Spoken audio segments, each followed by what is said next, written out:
This is a trick. You get electrocuted. You gotta pull. Yeah, I tacked it onto the wall, but you can just pull. Yeah.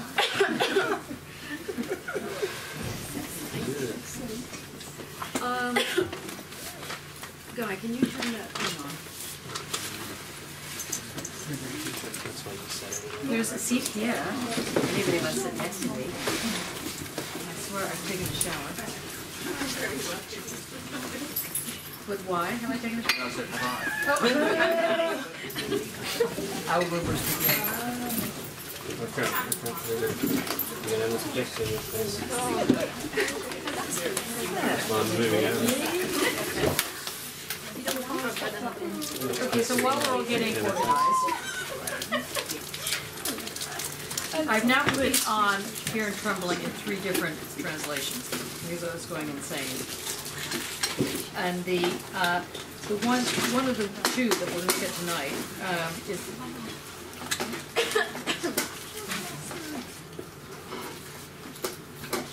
Are you filming this, Dane? No. Thank you. That's brilliant. Is that the right time? Okay.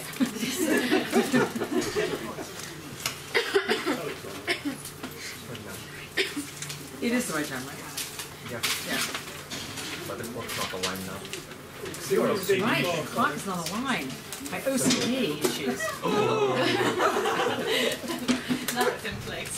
So now it'll fall on people, like unsuspectingly. Okay. Just a couple of things before we begin our insanity here. Are you guys comfortable? Because you look a little uncomfortable. Are you comfortable? Yeah, I mean the ones that are crushed in the back. Are you comfortable? Better to ask them. That's right. Yes, I have one. There is a seat here if anybody doesn't want to be flat against the door. There's just a little bit of body odor and bad breath happening over here, but otherwise it's fine. Just kidding. Okay. So, how are you guys doing? Fine. Fine. Excellent. Fine is the correct answer. Okay. First of all, tomorrow is a very crazy day, and I know I've already sent you the email, but I want to just remind you about it. And you're welcome to come, but you don't have to come to the 1 o'clock meeting, which is about CFAR, which is the Center for Fine Art Research, and most of you will be considered interlopers. That's all right. If you think that you're doing professional research, then come to CFAR, basically. There are 8 centers of excellence, which will eventually reduce to, this isn't being filmed, is it? By the way, this is the famous Dane, who you've never seen before. Dane Wade. There he is. He's a CFAR research assistant, and he's also here every other Tuesday. And Mattia is here every other Tuesday. So they're working together. They're actually the same person, Dane Mattia. He's the brains. That is so the looks, not true. obviously. I mean, he's also brainy, but you so are you. Anyway, so if you need anything, don't bother Dane. He lives upstairs up here, which is the PhD room. Okay, what I was going to say is that, so at 1 o'clock is a CFAR meeting where all the heads of the Centers of Excellence, of which there are 8, will be just telling you what they're doing, basically, and that goes for an hour. Then Joe Longhurst will be giving a talk to the BA group, but everybody's invited, so I'm just calling it the general, stuff on photography, which is at 2 o'clock, and she's talking from 2 to 3, or 2 to 3:30, something like that, however long it lasts.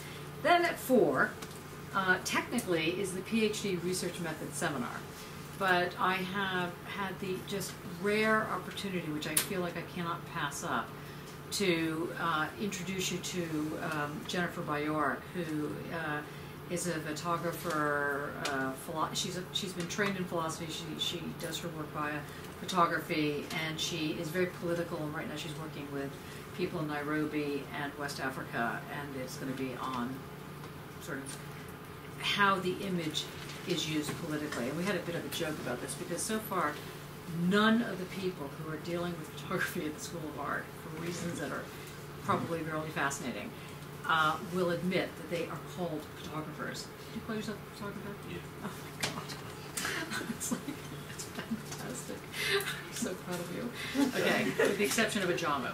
Okay, so I had for a very long time an argument against this thing called representation, because I thought that, and I still think that it is a very conservative way of dealing with imaging. However, to then understand photography as not dealing with an image at all seems a little bit like, let's say, gone too far, but maybe not. Anyway, so luckily Jennifer is coming up with a very interesting philosophical stroke practical approach to how one understands how the image operates sensuously, politically, and simply as image. And I think it's just going to be worth your time, basically. And she has a thing at the Tate. She's at the Tate right now.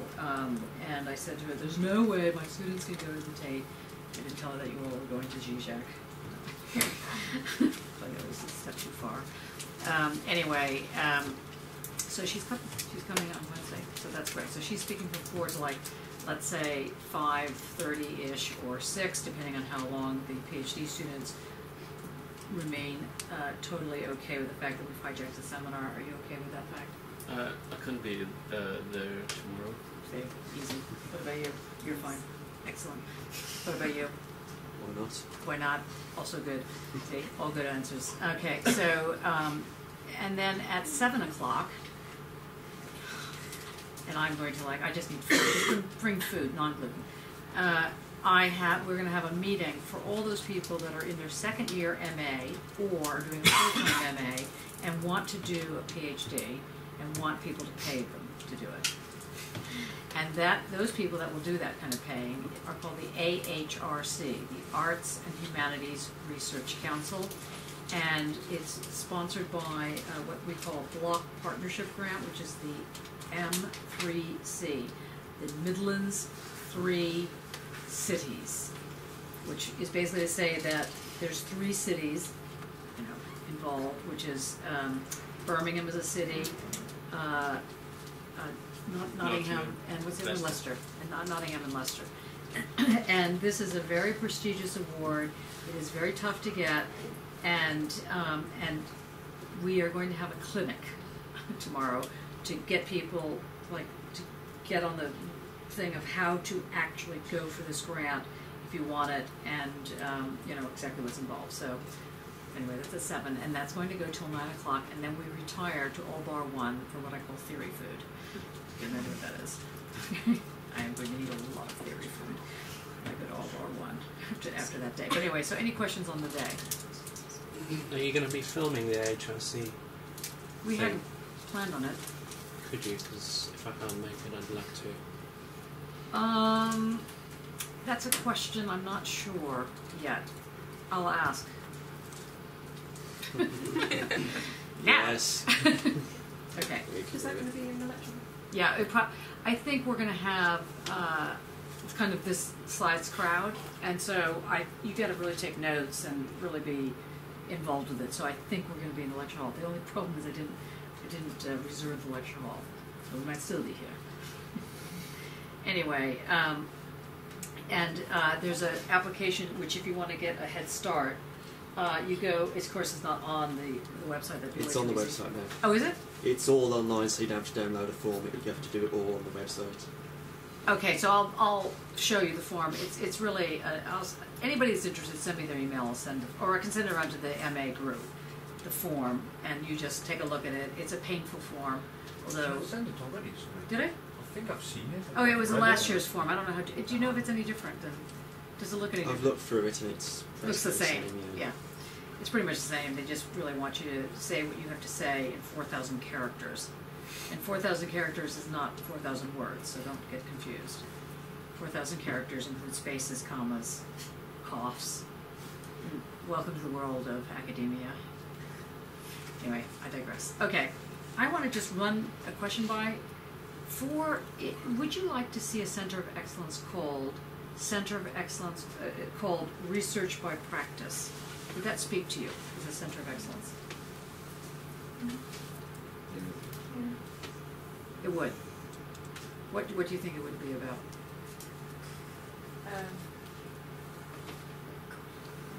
Yes. Research by practice, I guess, to me would mean marrying the methodology, so you're actually doing the research by practice. Okay, that's not a good way to argue the point. Okay. To do the same words in the discussion. I'm putting you on the spot, I realize that, now you're turning purple. Okay, anybody else want to give it a go? What do you think this is about? Photography. Are you okay, for those people that are using photographic image, with that as a center of excellence term for photography? Okay, don't all shout at once. Okay, we'll discuss this tomorrow, but I just want to get a general idea. Have a thought about it. If you have any thinkings about it, let me know.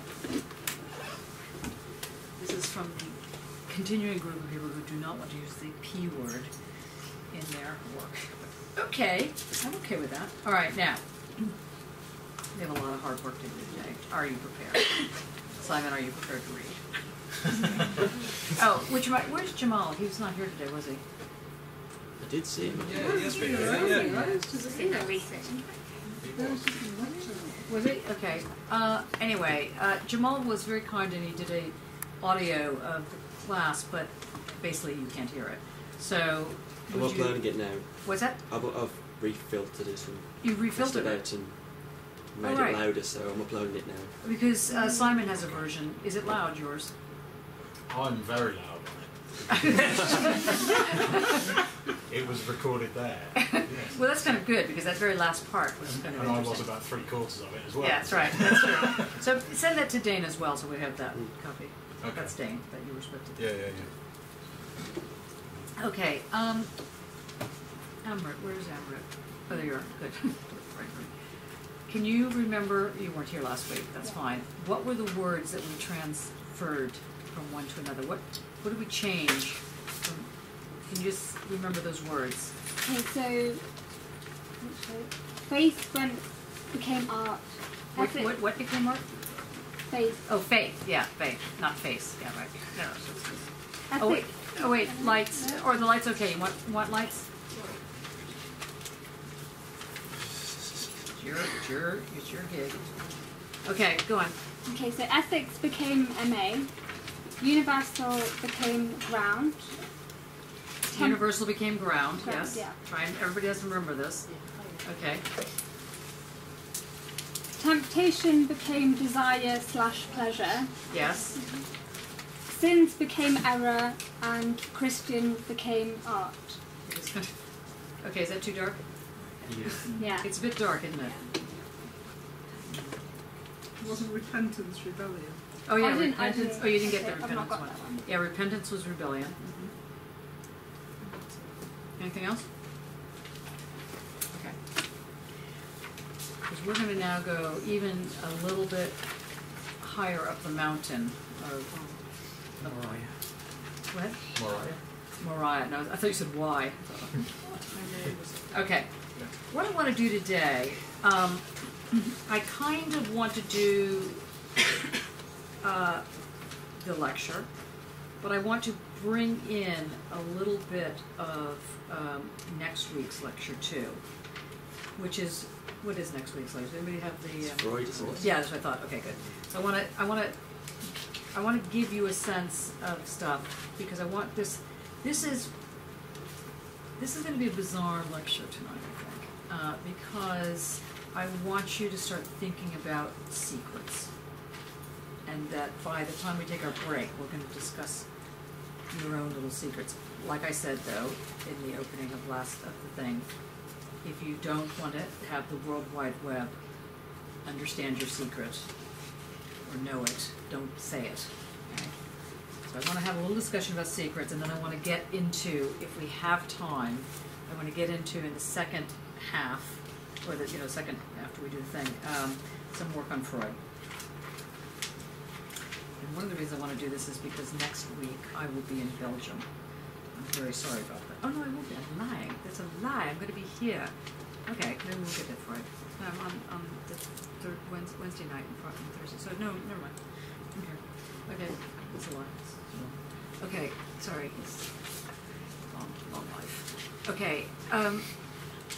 the first thing you need to remember about Fear and Trembling, about the book called Fear and Trembling, about this thing that you're looking at, this thing you're grappling with, is that Kierkegaard started off by calling himself Johannes Silencio, de Silencio.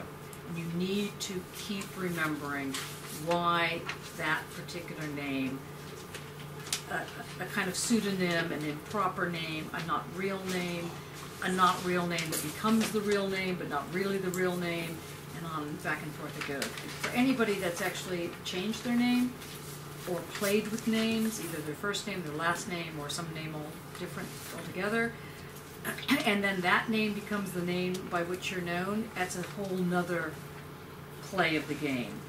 So the first thing to think about when you think about this book, and when you think about this thing called Fear and Trembling, is the way in which the proper noun, or meaning, or naming establishes itself. So everything is located in the very front of that book. The title, called Fear and Trembling, the author, Johannes de Silencio, parenthesis, Kierkegaard. I know it, I'm saying it right. Can you just say it right again? Someone coughed. Can you say it again? Okay. Really loud. Kierkegaard. Kierkegaard. Oh, hello. Okay. Brave. No, I think it was previously there because it was like. Yeah, good. Okay. So very good. So we have a relationship between a fake name that becomes real, or anyway, more or less real, or as we would say today, a handle. So much easier now in the day. You know, in 1843, when I was writing, there's no Skype, there's no avatars, there's none of this thing. But now we have a totally different scenario. What's happening? Oh. Okay, so, parenthesis. It's fine that you're recording everything, but just so you know, in some other life, when we're not all together as friends, you must ask people if it's okay to record. Obviously it's okay to record because we're doing it for the web, but you need to make sure that's clear. And the other thing is that anyone who is not understanding what is happening in this class, it's like being in a small village. I will find out, okay? So you must come talk to me. Don't be afraid. The worst that happens is I yell at you and make you feel like an idiot. I'm just kidding. It's not gonna, like, it's not gonna happen. Too late. Too late. Oh. Anyway, you really must, there's no point in suffering in silence. You've made it into this university, you've made it into this school. This school is a top school.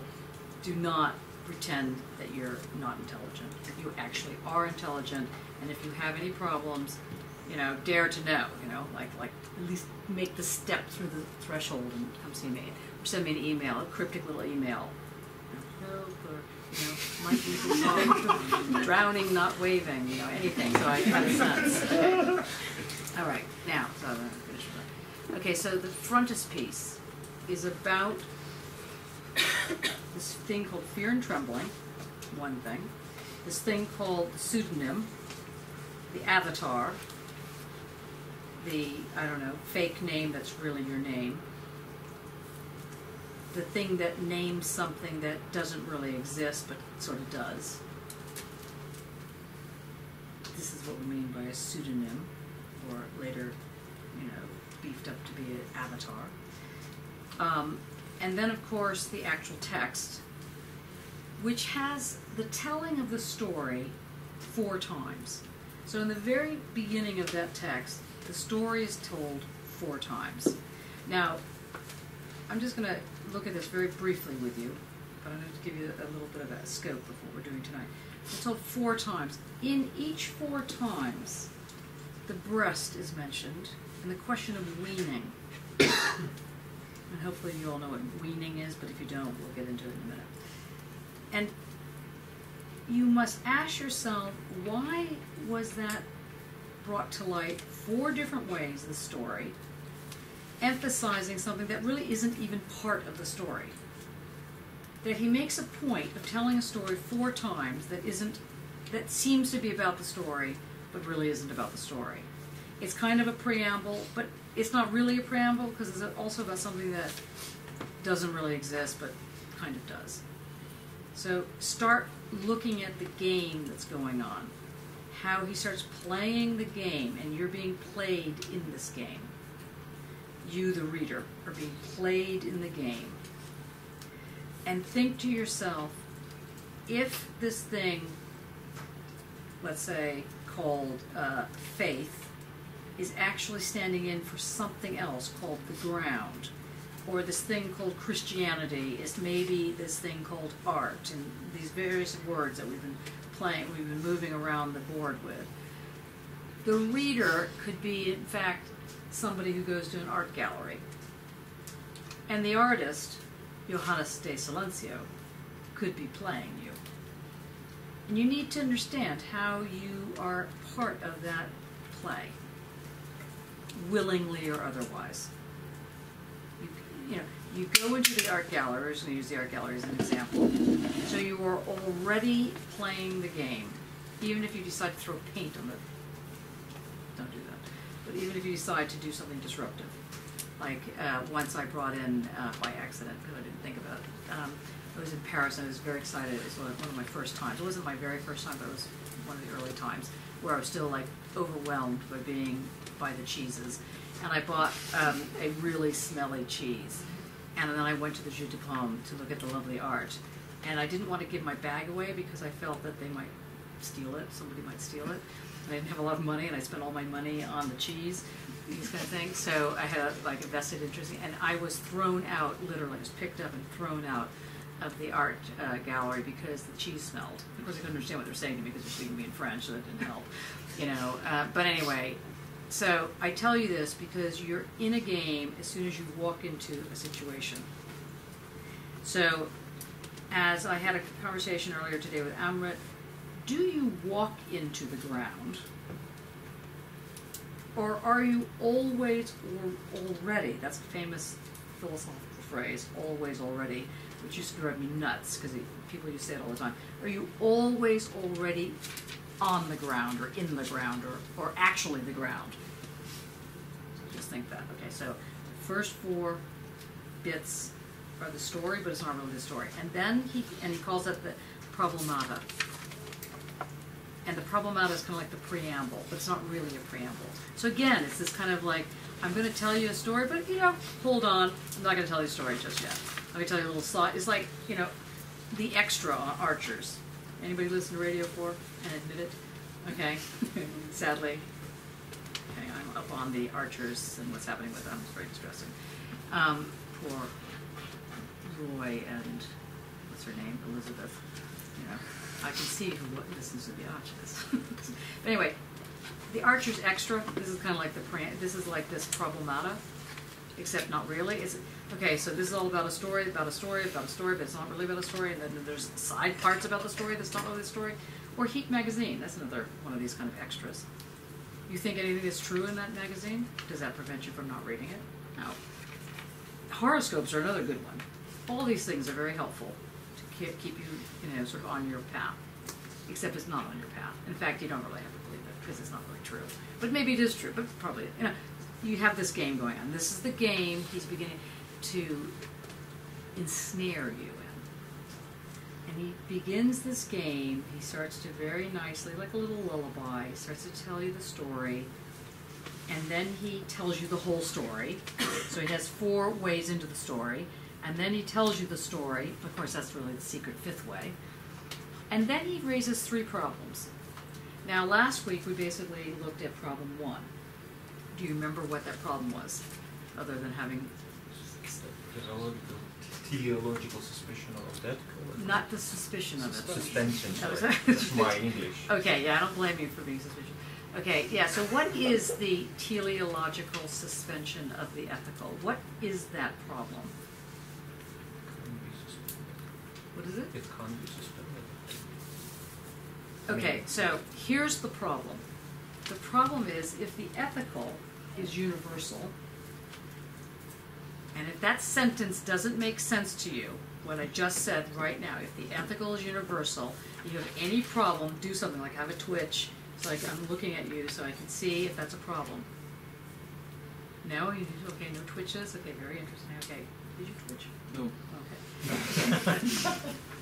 If the ethical is universal, then technically it means that you're never outside of a universal, because the universal is the whole picture all the time. So now we're going to play another game with you. So the universal, just kind of write this down so you can sort of look at it later. The universal is universal all the time, at every time.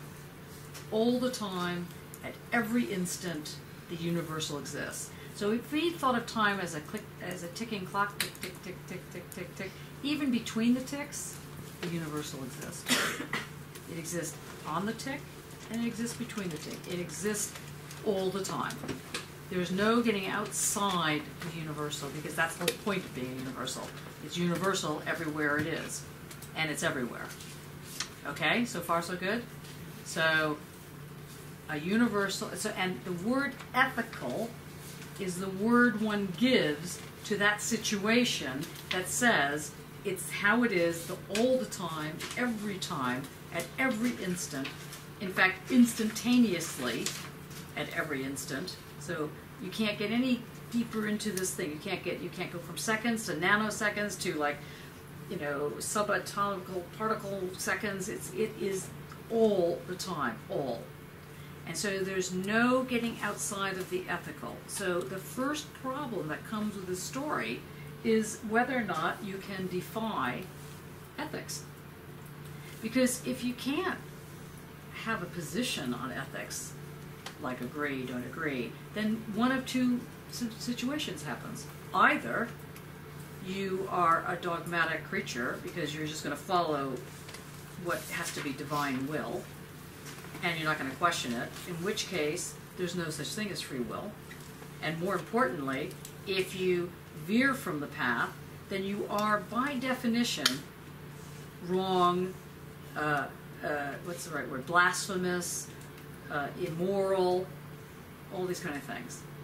So in the first way of posing the suspension of the ethical, he says, well, was God, forgetting for a moment whether or not there really was a voice or there really was this, but just taking it on face value, this little argument, why would a divine being who is the all-seeing, all-powerful, all-knowing, we're not talking about the Greek version, the Greek gods, who are all like had their issues, and they're always having fights, and they always had their personality problems, and so they were sleeping with each other or with each other's kids, or something always going on with the Greek gods. Okay, they're an interesting bunch, but the Judeo-Christian Muslim God does not sleep around, does not have bipolar disorder, but it does sort of seem like this, because here is the God saying, do it. Kill your son. And if Abraham is 100% universal, then he's going to have to do that. But he suggests that he's actually got to do this in a way that isn't just rote or dogma. Because what Kierkegaard is trying to develop is the notion of faith. And what was the notion of faith standing in for? Jesus. Not Jesus. Art. Art. Oh, yes, art. He's trying to develop the notion of art. Now, I was asked earlier whether or not this was like my version, or, and the rest of the versions are all like he's actually trying to develop the notion of Christianity. And, it really depends who you speak with, but, I'm really beginning to sound like a complete Derridian. But Derrida says the same thing. A number of people who are philosophers will say the same thing. There's something around this notion of knowing that you don't know. And that in not knowing, it compels you to go forward. There's something about this, that there's something else, and Kierkegaard's calling it faith. As we're going to find out with Derrida, he's going to refer to this not only as faith, but he's going to get into it at the level of the secret. So this is where we're going with this. We, meaning Johannes, Jacques and me, what Johnny names. That's great. Okay, so he makes the argument that on the one hand, an individual who has individual will isn't just either you got it or you don't. Either you're like, in with God, or you're a failure. It's not like, good versus, that's it. That's only good or bad. Actually, it only counts if you have faith, not dogma, but if you are acting because there's something that's driving you to go in one direction, and that direction is because something is both higher than you and allows you to be higher than it. That's the big key here. So we know that the notion of suspension is like a bridge, like a suspended bridge. Suspension is like hovering. It hovers. So that's not suspended. Okay? That's kind of suspended, but we can see how it's suspended from the ceiling, that wire there. But that little bit, it's suspended, so it's sort of sitting there. So he wants to make an argument. He wants to say that there's something you need to be aware of. We talked about this thing called the telos, or the telos. The telos, to remind yourselves, has a ground, a start. You start on your path, and you start because you're going toward a goal. And you're not going toward the goal because you think it's a good idea. You're going toward the goal because that's what you have to do. You're an acorn. You're going toward the goal of oak tree, not because you think it's a great idea, but because there is nothing else that you are to do. Now you could become an oak tree with like leaves that go like so, an oak tree that goes like this, an oak tree that's not very high, an oak tree that's higher, but you're still an oak tree. You're not going to be a Maserati car. You're an oak tree. And you're compelled to unfold toward this tree-ness. So the essence of who you are is unfolding along the idea of tree, which then comes back around and gives you the reasons for why you're doing what you're doing, which don't really make any sense because they're tree. That's the reason. Yeah? No? No, I just remembered about Derrida saying that decisions don't really make explicit sense because they're not attained to any understandable goal. So is it that sort of Yes, impact? yes, we're going to get back to that, yes, exactly. However, we're not oak trees. Or anyway, if you're following the Enlightenment argument, the sapere aude argument, dare to know, dare to escape, dare to break through the wall, dare to have the courage to become an adult, as it were, to become someone with age, in other words, not the non-age group, then somehow you've got to organize yourself in relation to a universal, but not encumbered by it, or not like kind of caught into it. So somehow that has to be suspended. Dane, you're going to say anything on this? No. Anybody want to say anything on this? It's all perfectly clear? You're all getting it? I don't believe it. Really? Yeah? Is it clear? What are you hearing? Can you just repeat the last sentence, or couple sentences? No. Please. Please. No, it's not that I don't want to. It's that basically, one has to figure out what the notion of suspension is, why the ethical is linked into this question, and what this has to do with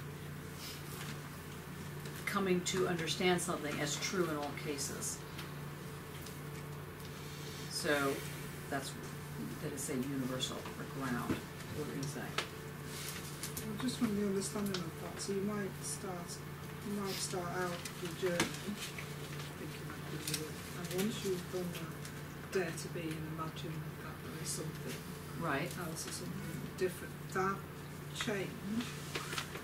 changes the ground and your purpose, and forms its own ethics, if you will, its own. Its own something. Yes. Okay, that's good. That then continues to drive the movement. Okay, close. The Riddler, no sir, I'm just looking at you. That's the Riddler. And then if we're still talking about this universal then, and the Well, it's called the teleological suspension of the ethical. And basically, he's going further and saying, well, or let's put it like this, Derrida will go farther and say, you want to be an artist? You got to understand. You have to understand the mechanism around the suspension that goes on in this process. You can't just learn it by rote. It's not like something you're going to memorize. So, if I said the word mediation to you, would that clarify or obscure it?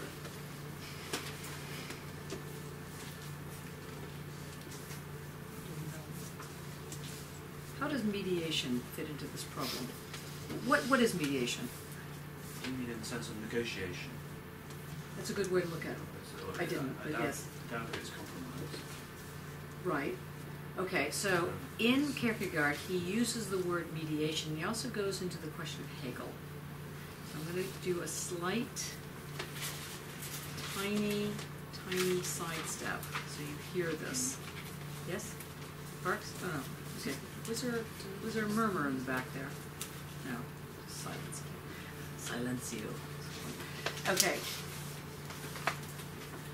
If you're thinking about how truth is established, how meaning is established, there are various ways to understand this question. Now, I'm sure you're not beating yourself up to think, well, what's the truth? You know, I mean, I don't think anybody's like actually going, well, maybe you are, but probably not at this very minute. Okay, so the question I have for you is, if I say that the ground is required for the truth, what do you hear me saying? Let's come back to Wittgenstein, the game needs to have rules to make sense, is it? Okay, yeah. If, sort of like that, that's the, you know, like... What is this ground? Why have a ground? What is this thing ground? Essence. What? Your kind of essence, that kind of is the truth of you. Okay, so now we have two forms of ground here. Because that version, like let's say the treeness, the acorn treeness, the oak treeness, is your ground in the sense that it's your true. Like if you could have like bark that comes this way or a twig that goes that way, and you're still, in essence, an oak tree, right? Okay, so that essence gives it a security, a stability, which we call grounding. Okay, so it ties it to the it keeps it from floating away and being all things to all people. So no matter what, the oak tree is the oak tree, no matter where it's planted. So if I think I am an oak tree, it is my ground, basically. That's where I start. The essence of oakness, or the essence of treeness, would be your ground. So, in other words, yes, treeness. I know English is bad enough, but then now we're going to go into treeness stuff. Okay. Yes. Now, do you understand treeness? How to spell? Louder. How to spell treeness? T-R-E dash N-E-S-S, treeness. Now in English, ness is like ish. It's like an adjective that either compounds or makes smaller, so larger or smaller, what's kind of going on. So go back there. So the ness, for example, in treeness. If I said to you, think of a picture of a tree, what would it look like? This is a trick question. What would a tree look like? What would it look like? Give me an example. Okay, we have to go faster than this. A lot of branches. Good. And leaves. Yes, leaves. And big Trunk. trunk. Okay, and would it have roots? Yeah, roots. It would have roots. Yeah. Okay, so if I found a ginseng root, which has roots, A lot of, it's not going to be a tree, right? yeah. It's a vegetable.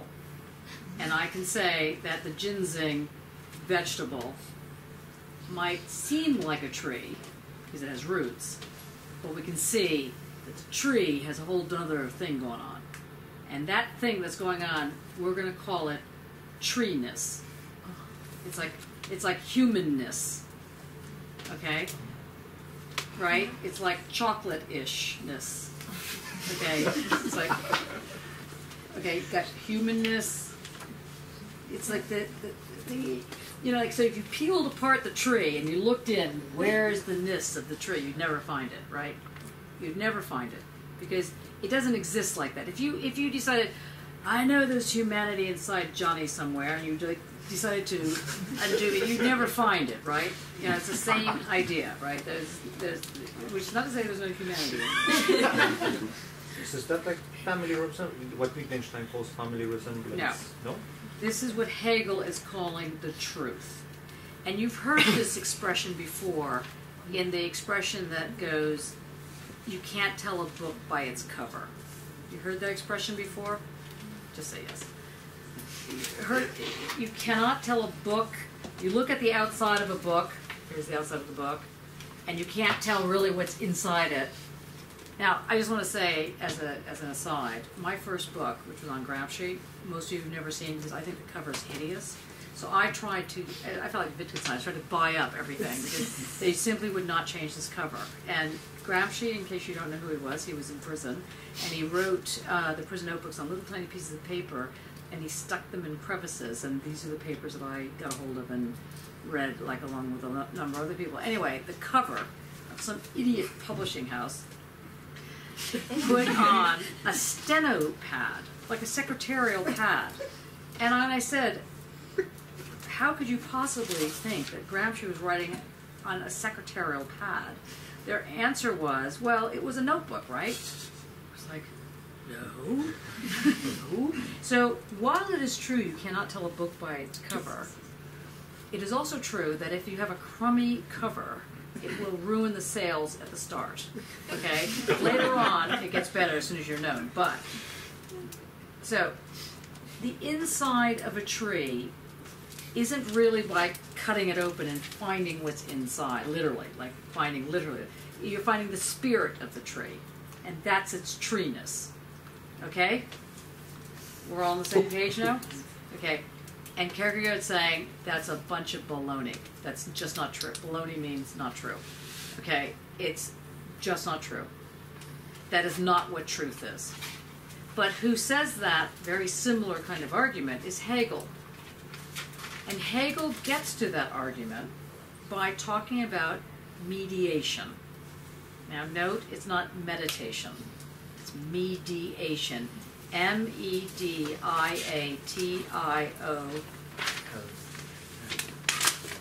Oh, good. T-I-O-N. Right? M-E-D-I-T-A-T-I-O-N. No, you just did meditation. M-E-D-I-A-T-A-I-O. Oh, yeah, that's right. Mediation. Yeah, mediation. That's what we want. Mediation. So mediation means, you following me?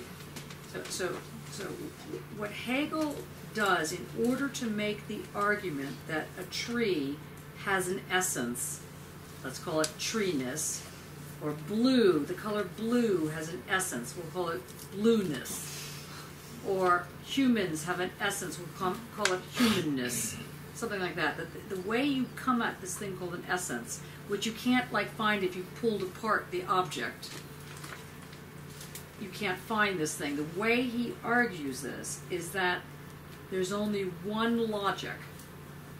There's not divine logic, there's not mathematical logic, there's only one logic. And that logic is created by a system. One system. And that one system understands the whole of reality and all that's in it by saying that all of reality plus all of not reality taken together forms the whole picture. So if you got all of reality plus whatever else isn't in reality, anything else you can think of that doesn't fit into reality, so everything else plus the rest of the lot taken together is the whole picture. He wants to say that the whole picture is really like a circle or a globe, like round. It's what you would call a total picture or totality. The whole picture, the total picture, isn't made up of 50 million other pictures plus one. The whole picture, the whole truth, and nothing but the truth, is all that there is plus all that there's not taken together. And that gives you the whole picture, and there's one system to figure that out. And that system is called dialectics. D-I-A-L-E-C-T-I-C-S.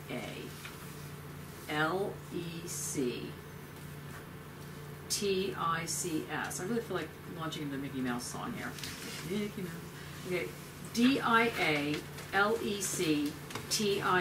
Now I'm going to go into this in much greater detail when we get to Hegel. You need to know this little bit in order to get to Problematta 3, in order to get to the secret, in order to understand what's happening here. Okay, so all that there is plus all that there's not taken together is the whole picture. Now this was very radical because this argument basically didn't have a whole lot of room for God. And this was a really serious problem in a time period which we are re-entering, where if you didn't have a belief in God as a primary way of understanding truth, then you were blasphemous, and you would be killed, or you would be excommunicated somehow, or thrown out to the wolves, or something horrible. But it did cannibalize God, because it's still thinking in the way you would suppose God might have a whole picture. Absolutely, and that was why it's so clever. Yeah, or hideous. Or hideous, yes. But that's how they were able to argue it. You know, it's like, no, I realize you're thinking that we're really not talking about God, but actually, we're kind of doing the whole God thing, which didn't quite work for some because that would elevate yourself to God. So that was another small detail that you just had to look the other way and go, yeah, I don't mean that. So, but so the whole picture is all that there is, all that there is on one side, plus all that there's not, taken together, creates the whole picture. Except there was a problem with that. And that problem is that if you really believe that all that there is, let's call it A, don't collapse now that I put it in a letter, okay? All that there is A, plus another symbol, all that there's not, so A minus. Now we know if we have A, and we add it to A minus, what do you get? Nil. Or everything. You get the whole picture. Because all that there is cancels out all that there's not, or the other way around. And taken together, you get either the whole picture or you get nothing. But in any case, it's too crazy, it's too great, it's too big, it's too this. So what Hegel came up with was the concept, well actually, to be honest with you, the Greeks came up with it many, many years before Hegel, but Hegel refined it a very specific way. So Heraclitus came up with it first, just for sake of clarity. But anyway, I'm not going to get into Heraclitus at the moment. What Hegel argues is that if you do A plus not A, you'll come up with nil, but he wants to come up with everything. So you have to add something to the picture for Hegel. And that thing that he adds is called nothing. He adds the nothing. He adds the zero to the picture. He adds negation to the picture. And he basically argues, and we'll take a lot of time on this, so just for the timing, just write this down, because it's really an answer to Nick's original question about mediation. He argues that all that there is will get swallowed up by all that there's not, and so you get nothing. But somehow you get knowledge. Somehow you get a concept. So what he says instead is that all that there is gets swallowed up into all that there's not, or the word is a wonderful word, sublated. I love sublated. Sublated is a great word. S-U-B-L-A-T. Sublated. We get sublated. And it emerges as the highest thing that it can be. Just write this down, which then comes back around and forms the ground. So his notion of telos has a little bit of substance to it. Because in the original telos that we started out with, that easy form of telos, that acorn unfolding to become a tree, the purpose, comes back around to give it meaning, and then it goes forward. In that version, you're kind of, going along, and there's got to be outside things like the weather or something like that that helps this thing happen. Society, I don't know, not being thrown outside the city gates, whatever it is, and you'll become your tree. And you'll have the essence all preserved. But what Hegel wanted to say is actually, you've got to come up with a system where nothing comes from the outside. It's all in the system. You don't get outside the system, because if you get outside the system, you're actually outside the universal. You following this, or is that like, what happened? So is he just making the system bigger? Basically? He's making the system tighter. He's making the system stick together, both logically and actually. Marx takes this on. I'm going to give you the Marx version, so I think it'll be easier to hear. So Marx says, let me just finish with the Hegel thing. Hegel says, all that there is, call that thesis. Point for point behind the thesis, or for every thesis, there's something that's not a thesis. Antithesis. You can remember this bit? Okay? So, thesis, antithesis. You take it together, the sublation happens. Remember that sublated thing? The coffee comes back up, creates the... Do you remember me doing coffee with you? No. No? Okay, I'll do coffee again, because it's very important. How many people drink coffee? No, real coffee. Okay. I mean, not the colored water that you add, something water to. Not instant coffee. That is not coffee.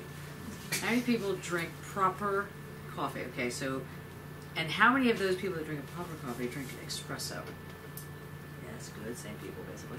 Okay, a couple dropped off. Okay, now, when you think of an espresso machine, you think of like water in the base of the machine, put the grinds in the center, and then just so that I can draw it for you. So you have, here is my fantastic espresso machine.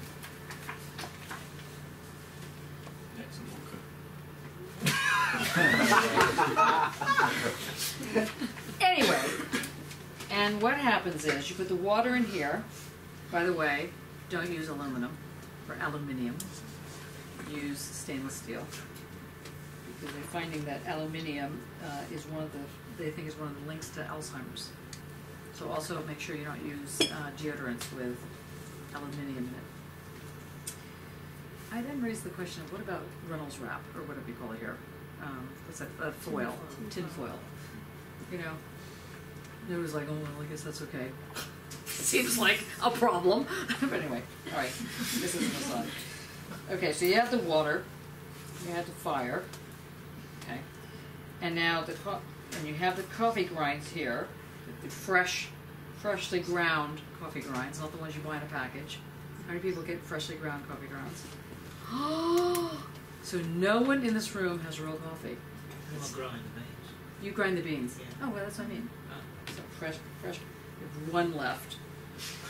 You grind the beans? You grind the beans. Two. Okay, so we have the beans in here. Then you do the fire. Goes now the water comes in here, and then it comes out here. And what is it called when it comes here? Coffee. Well done. Okay, so it's not called water plus coffee grinds plus heat, right? You call it this thing called coffee, okay? Because what's happened is the water has been sublated by the coffee grinds, by the coffee beans, and then it becomes this thing coffee, which comes back around, by which we mean, here's your mouth, and you drink it, and what you drink is not the ground. What you drink is coffee, right? And that sets you on your day. See, so this is the coffee version of Hegel. We'll be crying right now. Okay, now let's just say, so if we have a thesis here, thesis spelled Thesis, not something you're going to write at the end of the year, or antithesis, antithesis, which is a point for point on the other side of the thesis. So if this is the thesis, this other side is the antithesis, and no matter how you pull this paper or how you shorten it, they follow each other. It's not like the antithesis is running behind the thesis, right? They follow each other. I've said this before. Got that? Okay, so I can't stretch the thesis out and have the antithesis having a cigarette in the corner somewhere. It's going to follow. Right, so they're glued together. This side and this side, they'll never be on the same side. They're always, got that little slice in between. But to make sense of this, one of them gets sublated into the other, and taken together, it creates, in this case, a thing called paper, or a sheet of paper, which then comes back around and gives meaning to what you're looking at, which is a sheet of paper.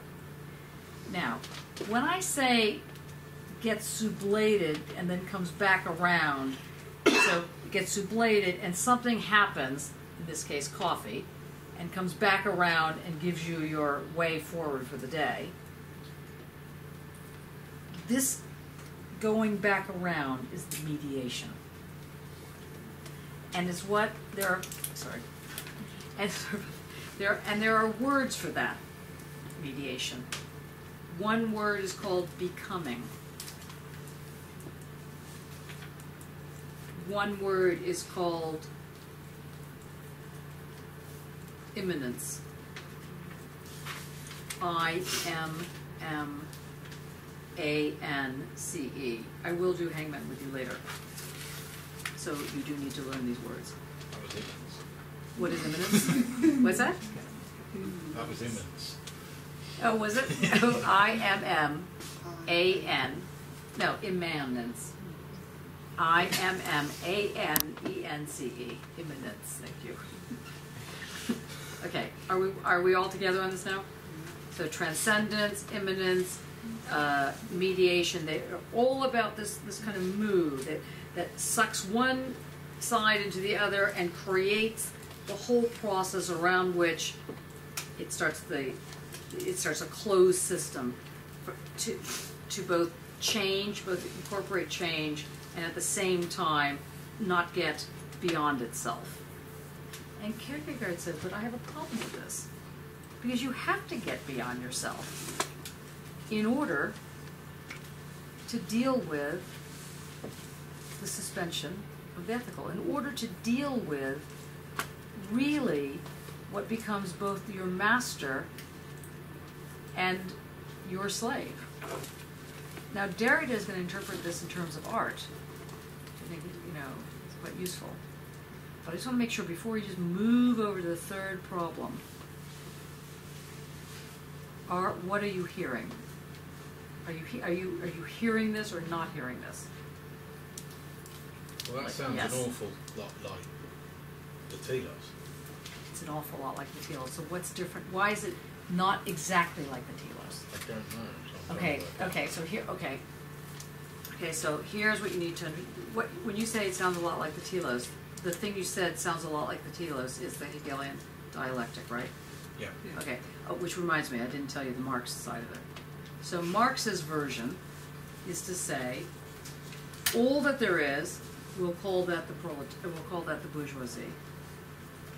And all that there isn't, we'll call that the proletariat. Now, a little bit of fudge factors going on here. But all that there is, thesis. All that there is not. All that have, bourgeoisie. All the have-nots, proletariat. Taken together, one gets sublated into the other. And you can be damn sure it's not the workers that come out on the top. The bourgeoisie, as it were, comes out on top, and that is called the capitalist mode of production, which comes back around and grounds the whole system. Clear? All that have, parenthesis bourgeoisie, all that have not, parenthesis proletariat, taken together, become coffee somehow. One gets sublated into the other. So we could have called coffee hot water and fire. That is now brown. Okay, but in fact it's called coffee, and that is perfectly understandable. We could say, you know, those that have everything and control the means of production and so on and so on, but he's calling it bourgeoisie. There's a little bit of a difficulty. For Hegel, what gets synthesized, and therefore what rises out of this moment, is the concept, which comes back around and grounds the rest of the move. And so for Hegel, now I realize you haven't read Hegel, and I realize that you're just hearing this for the first time, and you're doing very well hearing it for the first time, because it is difficult. Next week you'll need to know it. You know, nice guy stuff ends. Okay, so, but right now, Hegel's dialectic is understood as called idealism. You've heard this before, right? I hope. Idealism spelled I-D-E-A-L-I-S-M. Idealism. Like the idea. Idealism means that the concept drives the process. So any of you that are very political, for example, and you believe in, let's say you want to fight for, I don't know, democracy, let's just use that one. So that you have the concept of democracy that's driving you forward. So a lot of people that are political are secret Hegelians. They're moved by the concept. Well, as it turns out, everybody's moved by the concept. But anyway, what Hegel, the difference between Marx and Hegel is that Marx says, you know, I agree with Hegel. People might fall off their chair, but he actually agreed with Hegel. But he says, but the problem is Hegel sort of had it upside down, or actually says inside out. Because what Hegel thinks drives it is the concept. But what Marx says drives the ground are the material conditions, or what he calls history. But history is a concept. It's just a dirty, messy, bloody concept. But it drives the picture. Now back to Simon's question. You are completely correct that that's still telos. Because this is the kind of, the good news and the bad news is the same news, which is that you end up having a notion of putting rational thinking as the primary mover of civilization. And that's a relief, actually. To get away from superstition, to get away from, you know, dogma. That's fantastic to have reason as the primary mover. Okay, good news. Okay, the bad news is that it moves it along the same principles as the earlier form of the telos. there's still an essence, there's still this treeness thing going on. You know, humanity, the real truth. And Kierkegaard is one of the first, he's not the first, who wants to break with that. He wants to make an argument. Now, he's writing in 1843. He writes this in 1843. I realize that none of you are old enough to be around in 1843. But does anybody know sort of any year within the 1 or 2 years of 1843 that were kind of significant in Europe? It was the Industrial Revolution. And when was that? 1844 was the revolt. Yes, 1844 was like a big year everywhere. And considering there wasn't the internet, it's kind of interesting that 1844 pops up everywhere. You have the 1844 Gotha program. You have the 1844 Paris Communes. You have the 1844 revolts in England. But he's writing in 1843. It's kind of interesting. And he's saying, here's the thing that you got to think about. It is absolutely central to dare to know. You must ask yourself, you must rise to the occasion and say, yes, I have a brain in my head. But how do you do this in a way that isn't horrible, isn't totally narcissistic, isn't totally me, I, screw the rest of the world kind of thing? A, or B, some sort of zealot view. How do you claim the universal as an ethical principle? How do you claim the universal as an ethical principle without reinstating dogmatism? So here's the problem. You want to have one rational system. You don't want to have 50,000 rational systems because it's not going to work. And basically they're saying there's not like there's 50,000 different types of reality. There's only one reality. That's all there is. This is it. We're in it. We're in the reality. And then you die. And maybe there's some other reality after you die, but the only one that counts is this one. That's what they're saying. And if you agree with that, you are taking on a Western, modern position. You are agreeing. You are inhabiting a view that argues that the systematic thinking is absolutely critical for civilization. And that systematic thinking must be both communal and taken on individually. And every generation has to learn it. Every generation has to learn that they can know something. And not just anything. They can know the truth. That's interesting. That's a problem. Because what Kierkegaard says is great. Okay, here's the problem then.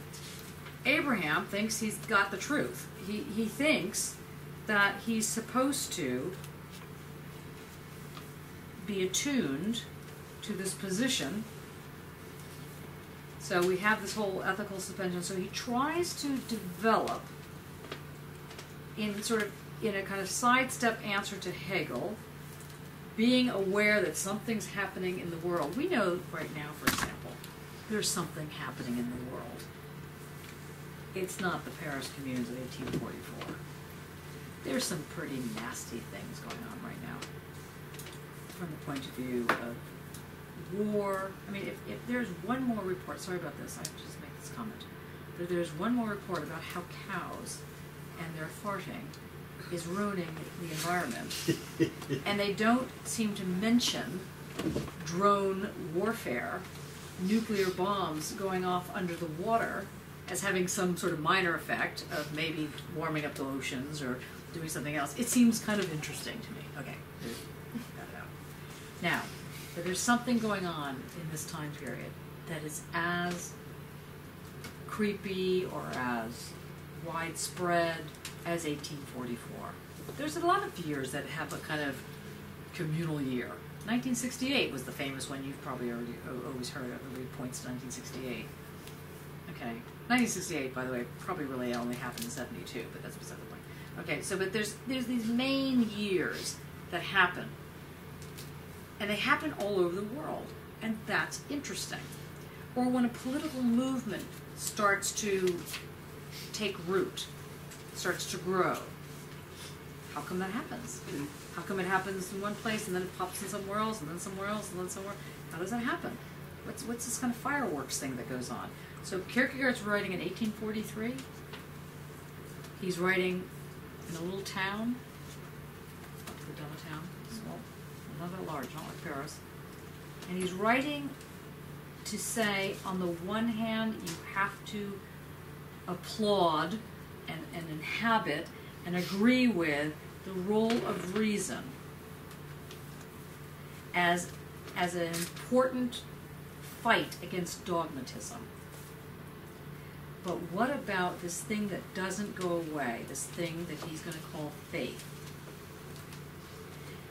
He's going to say that in order to have faith, it cannot be rational and it cannot be dogmatic. Now, what was the word that we used for faith? Right, okay. You can hear it better if you hear it this way. In order to have art, it can neither be dogmatic nor can it be rational. In order to have art, in order to have faith, first of all, they imply each other, not in a religious sense. I mean, not in the sense that one is going to have a certain set of customs and traditions, but in the sense that something has to be suspended while at the same time having it close to hand. This is what Kierkegaard is arguing. Something is required. If you brought a rational view to your work, to your artwork, you would ruin it. If you were a dogmatic, you just traced all the lines and did, paint by color, also wouldn't work. So there's something else, and he doesn't want to say it's in between. He doesn't use the word in between. He doesn't say, well, there's something in between rational thinking and dogmatism. I'm going to call that thing in between faith.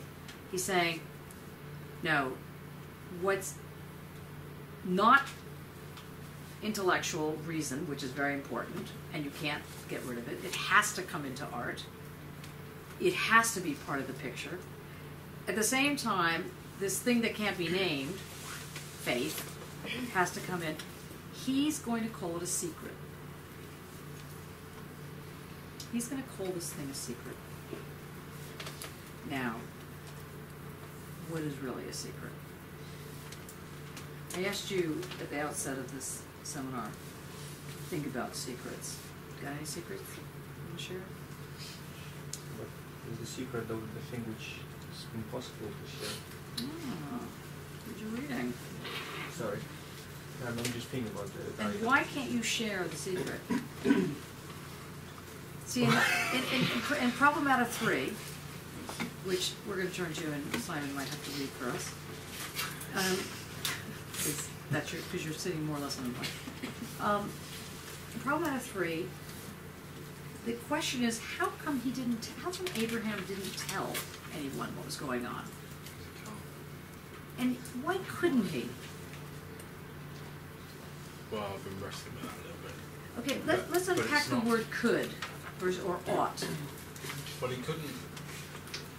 Oh, he could, but he chose not to, or not. No, Well, there's something stronger than that's going on. There's lots of reasons going on. He could. Well, for one thing, God told him not to. So there's his duty there. Yeah, but the problem is, problem number 2. Yeah, no, he couldn't. That's just following. That's just blindly following. Yeah, yeah. So he's not supposed to be blindly following, because that screws up that part of the argument. Okay, so. But then there's the ethical dimension that it's just abhorrent. He would have been stopped if he'd spoken up. Right, but He would have completely that alienated position of Abraham thinking, if I say anything, I'm going to be stopped. That's already invoking a rational position. There is no rational position, and there's no dogmatic position. This is trying to name something. It's trying to name the silencio. It's trying to name the silence. That is an active silence. So it's unsayable. What? It's unsayable. It's unsayable, right? Yeah. I couldn't hear what you said. Sorry. He doesn't say a bull, is what I thought you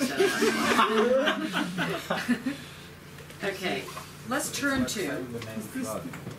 It's like saying the name of God, which you can't say, not because you're not allowed to say it, although technically you're also not allowed to say it. What's that? There's no way to say it. So the question of silence, now here's what you need to take away from this. It's like the word doubt. It's an affirmative word, not a negative word. In other words, the silence has an active feature to it.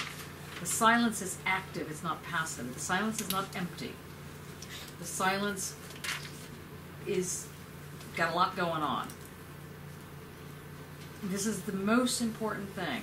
And for what's his name? For Kierkegaard, he's making the claim that this unsayable something manifests itself in only by silence. And that each one of us has at our core not this essence called humanness, but this essence called silence. I mean, to the degree to which there is a silence. But it's an active silence. Now, we're going to unpack that for a second, but I just...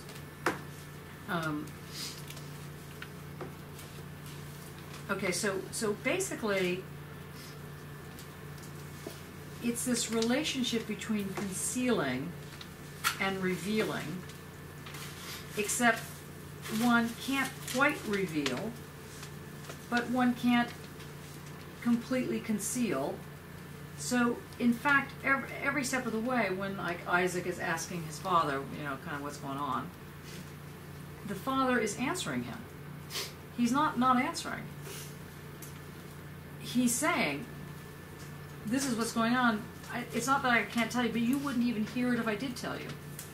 Like, for example, a usual example I like to give in these instances, I could tell you exactly what you have to do for your PhD. For those of you that are embarking on it, forget about the MA, want to do your PhD, you will not hear it. I could tell you, I could be sitting here going, you gotta do this, and you can't hear it. Not because you don't want to hear it, not because you're not intelligent enough to hear it, because it's not hearable. You have to rise to meet the demand.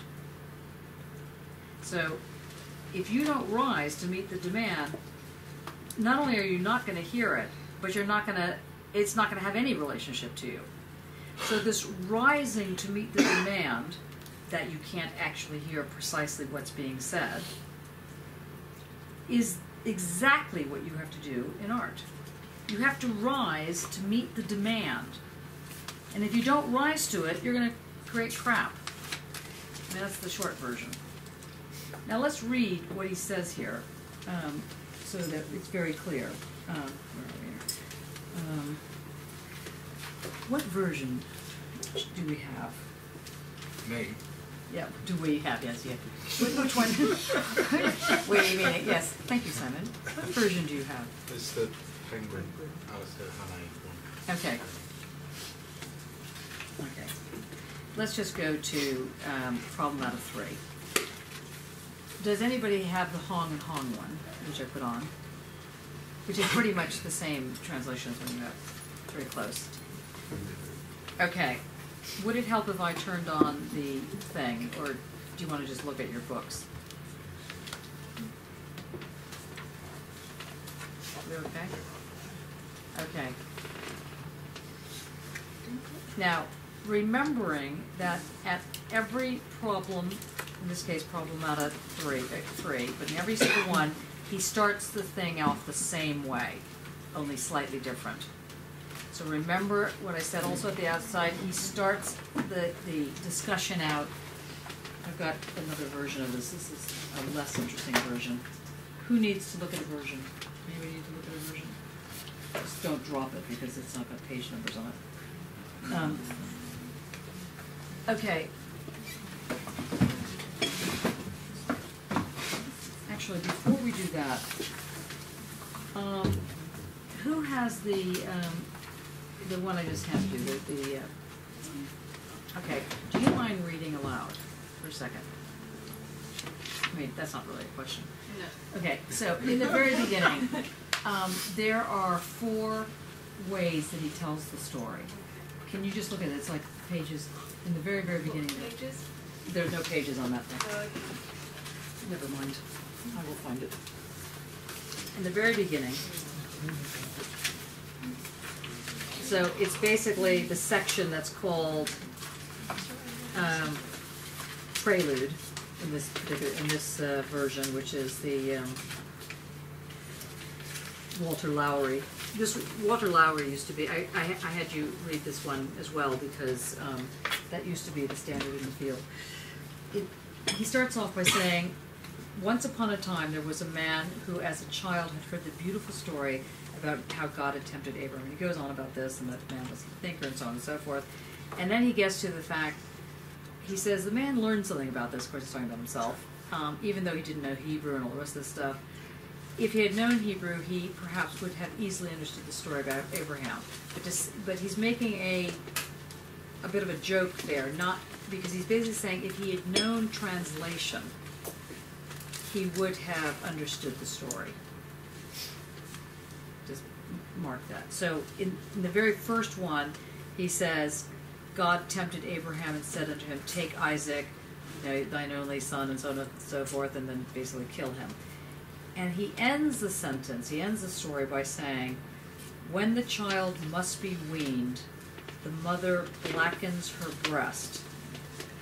It would indeed be a shame that the breast should look delicious when the child must not have it.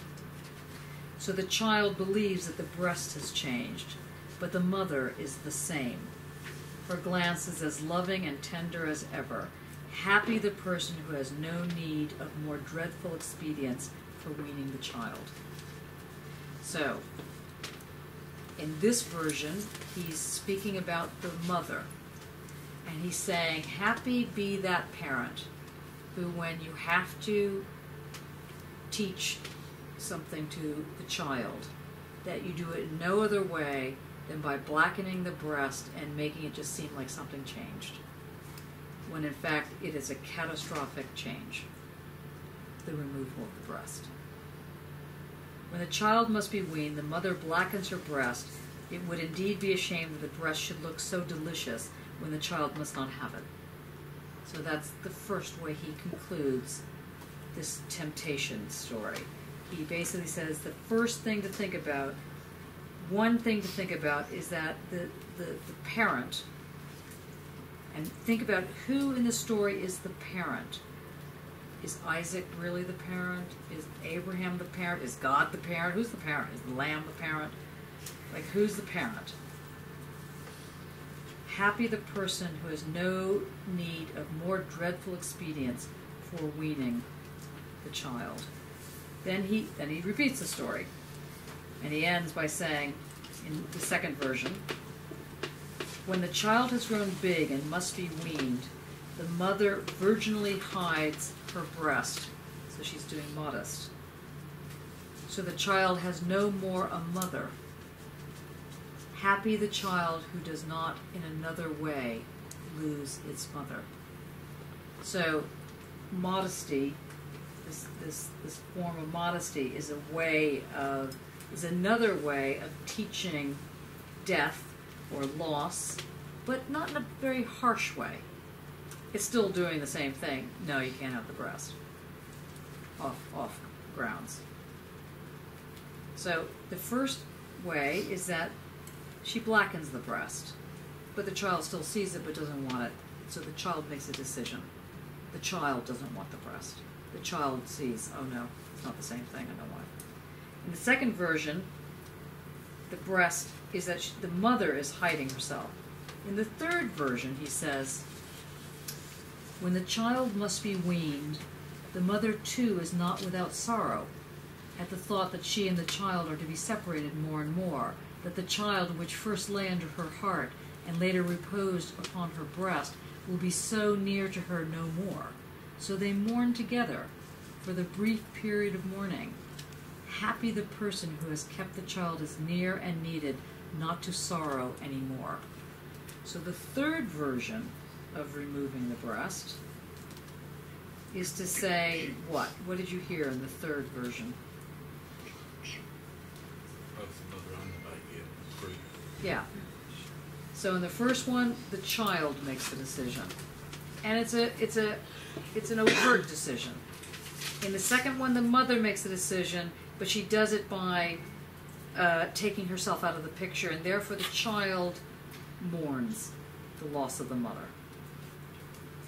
In the third version, the mother is also mourning the loss of the child. But in all cases, he always ends by saying, well, that's bad, but thank goodness it's not really bad. Like the child hasn't been killed or something like that. The last version, he says, when the child must be weaned, the mother has stronger food in readiness, lest the child should perish. Happy the person who has stronger food in readiness. So now, who's the mother in this particular one?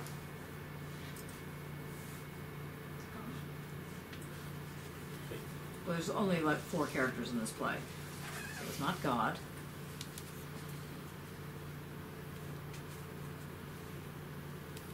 Starts with an A. Yes. How is it that the mother is actually the father who's weaning the child? You must remember you're being played here in a game. You must try and understand the game in which you're being played. When the child must be weaned, when the child can no longer be a child, when you are expected to no longer be a child, let us hope that there is food for you so that you can go on your way. That's what he's saying. Let us hope that we don't have to kill you, that in fact there's some poor little lamb, literally, in the bushes, that can lay in readiness for you. Because a sacrifice is going to be made in all 4 cases. A sacrifice that cannot be spoken about. In fact, in no case have they used that word sacrifice. That's the unsayable that's happening in all of those cases. So, you have this as a background. You have this as the secret. This unsayable something that is the sacrifice. But it's a very weird sacrifice. Because it's not that, because it's a positivity. Now, you go to the last one. Now, do you have questions on that? What do we do for time? You're not too exhausted. Good. Well, I suppose what I'm thinking is, why do we need to play these games? What do you think? You know, I'm going to read counters as relatively straightforward. It's very good. Why do you think? Well, what do you, it's more the sort of importantly, truth what that do you, can't be stated. what do you mean by game? How are you understanding why game? does he have to play with us like this? I suppose, I mean, you're saying it's a truth that can't be stated. Why is, well, let's try it. Why do you think there's a game going on? Or, okay, earlier version, what is the word game here meaning? Remember you're in a game, and you're being played by the game. What's another word for game? Right. Is what? Right. No. No. Secret. Yes. System. He's doing something that is, what he's saying here is he's sailing against the wind, basically, with the prevailing thought at the time, isn't he? Yes. But he's also saying you're never not in a system. Well, no. You're always in the game, whatever that game is. Whether or not you're aware of the game, whether or not you're aware that you're in a system, or the system, and you're always, because you're in that system, playing the system. So we just need to be aware of it. So, Except you can't be 100% aware of it. so That's would the you, problem, because you're in the game. Yeah, sorry. So would you say that? So he establishes a game or a system throughout the thing to make you realise that you can never be outside of it. Right. Excellent. And now the next aspect of that is, so does Hegel, so does all of these characters. So what is the difference? What's he saying that's different? Now you don't know what Hegel's saying, so it's a bit unfair. But what is he saying that is rich? What is he saying? Forget about it. That's different than one. What's the next step here? Let's just try this. Do you mind reading, Simon? No? Okay, does everybody have the chapter in front of them? Somebody else might. Does anybody else mind Simon reading? How's our corner back there? Are you hearing this? Is it making sense on some minimal level? Okay. I don't believe you. All right. Is this a straight read this week? No, but you're gonna have to read it the first time as a straight read. Also, I mean, because Nick was our, Academy Award winner last time. So if you can't read it with bravado and, care, I know, no Forgotten pressure. all about that. Yeah. Was it ethically defensible of Abraham to conceal his purpose from Sarah, from, I can't even say that, Eliezer, from Isaac? How do you pronounce that name? Eliezer? Eliezer or Eliezer. Yes, okay, go on. The ethical is as such the universal. As the universal, it is in turn the disclosed. Okay, stop right there. Now, if I were listening to you in the Academy Award audience, I would have fallen asleep. You're accepting the award. Okay, try it again. With the title, or just? No, just that ethical bit. The ethical is as such the universal. As the universal, it is in turn the disclosed. Okay, so what does that mean? John, you want to give it a go? No. Anybody want to give it a go? Nick?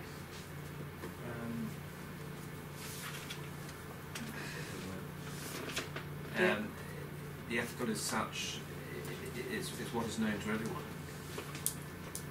But why is it universal? Why is the ethical universal? What holds society? It's everything. It's everything, everywhere, at all times. That's what makes it universal. Okay. Good. It's everywhere, every place, at all times. So what this is trying to do to your head is blow it up a little bit. So think of time not in the tick, tick, tick linear fashion, but as this round thing that's everywhere, at every instant. So if I did like this, in between those beats is more little beats. There's no, it's everywhere all the time at the same time. That's universal. In this instance. Okay. Were you going to say something else? There's this word they use, ubiquitous, isn't it? What does ubiquitous mean? It means everywhere. Yeah, well, actually, no, you mean omnipotent. Omnipotent is all powerful, isn't it? Oh, that's true. Yeah, ubiquitous. Maybe it is ubiquitous. Omnipresent. Omnipresent. Yes. That's it. Omnipresent. Well done. Yes, omnipresent. Yes, that's the word we're looking for. Okay. Go on. So the ethical as such is the universal. The universal, how did it end? What was the next part of that phrase? As the universal, it is in turn the disclosed. Okay, so what does it mean to disclose the universal? You can see it everywhere. You're saying it is disclosed, isn't it? It is We're not disclosed. doing, it already is disclosed. We're not doing any disclosing. Right. So what does it mean to disclose? It's already known. To speak of. Yeah, to reveal. Definition to Yeah. yeah. So it's because of its very nature of being, it is already what it is. Okay, so what was the word we used for universal in the last time? Round. Round. I might be wrong. I thought it was universal. Okay, so as the ground, so the ethical as such is the ground. As the ground, it is in turn understood. It is disclosed as the ground. It is revealed. The word disclosed in English, by the way, is a very odd word, because a dis-closed is a kind of play on how something closes, But it's open. but it's opened. So that's why the word disclosed is such a weird, Double negative. it's a double negative, yeah. So it's an active negative. So we're learning about this weird thing called an active negative. So never again will you think that silence means nothing, or that, that emptiness means nobody's there. On Friday, Halloween, costumes, right? We're not. Okay. you to know that last year I was very disappointed because I had this hand that moves. Not this hand, I have a mechanical hand that moves, and I went to the door in a costume because I like scaring children. So sad. Anyway, and these really rough children, they were like 12 going on 150. And, you know, we had a real argument. They tried to grab my hand, and I had to grab it back from them. The parents started yelling at me. I was like, your children grabbed my hand. Okay, continue. Seen as an immediate, no more than sensate and psychic being, the individual is concealed. So his ethical task is to unwrap himself from his concealment and become disclosed in the universal. Thus, whenever he wants to remain in concealment, he sins and is in a state of temptation. Okay, why don't you read that with the changed words? Sorry. Okay. What, all of them from last week? Yeah. Well, just a few of them. I mean, you don't have to get Sorry. worried. I can't remember any of them. Okay, you want to try it, Cameron? I'll give it a go. I don't have a book.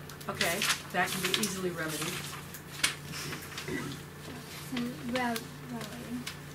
Well, Just the first Yeah. two sentences. Seen as the immediate. Yeah. yeah. Right. Okay, so seen as the immediate, no more than sensate and psychic being, the individual is concealed. So his MA task is to unwrap himself from his concealment and become disclosed in the ground. Thus, whenever he wants to remain in concealment, he errs and is in a state of desire or pleasure, from which he can only emerge by disclosing himself. Does it make sense? To a degree, I'd have to read it alone. It's hard, isn't it? Uh-huh. Okay. Does it make sense to anybody? Does anybody want to make sense of this, or is this just like gobbledygook? Isn't there a bit about the extent to which you know yourself? Okay. You know, this secret. I mean, we've all gone along that we know the secret, but we may have a secret which we know exists, but we don't know what the secret is. And that's part of the unknowable. So by exploring that, you become aware more of what this secret is, and then can act upon it more. Okay. To suspend the ethical. Okay, very close, very close. I can't really do it without it. But Okay. as an individual, you're self-contained, aren't you? Right.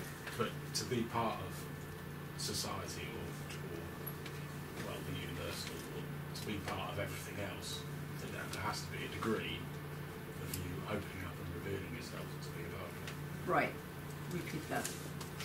That's completely correct. No, not all of it, just that little bit. What, you have to open up yourself? So you're this individual. Everybody's an individual. You're walking around. No one can eat for you. No one can go to the bathroom for you. No one can die in your place. Sadly, you have to die when it's your turn to die. That's how it works, right? So you're yourself. You're wholly into yourself, and that's sort of the whole sad, pathetic aspect on the one hand. On the other hand, you live in society. So in order to be part of the whole picture, what has to happen? You have to give a bit of yourself to that society. You have to give a bit of yourself to that society. And what bit do you give? You're concealed then. You have to open yourself up to it. You have to give something, but it's not the concealment. Oh, so close, so close. You're guessing. But isn't there a space whereby actually it's not clear cut between where you let's the end and society, whatever, or culture begins? Yes, great. Excellent. Okay, so we Well, now know yeah. there's not really a real border Yeah, between yeah. you and the blob called the Marmite thing society coming at you, right? Because you can't get out of society. Yeah. You're in it. You're not on society. You're not like, here I am and there's society, hello society. You're in it. So what do you give over to society that is not rational and is not rational, but allows you to maintain an ethical bond? The ground. No. It's not rational, it's not rational. faith. But it's not art.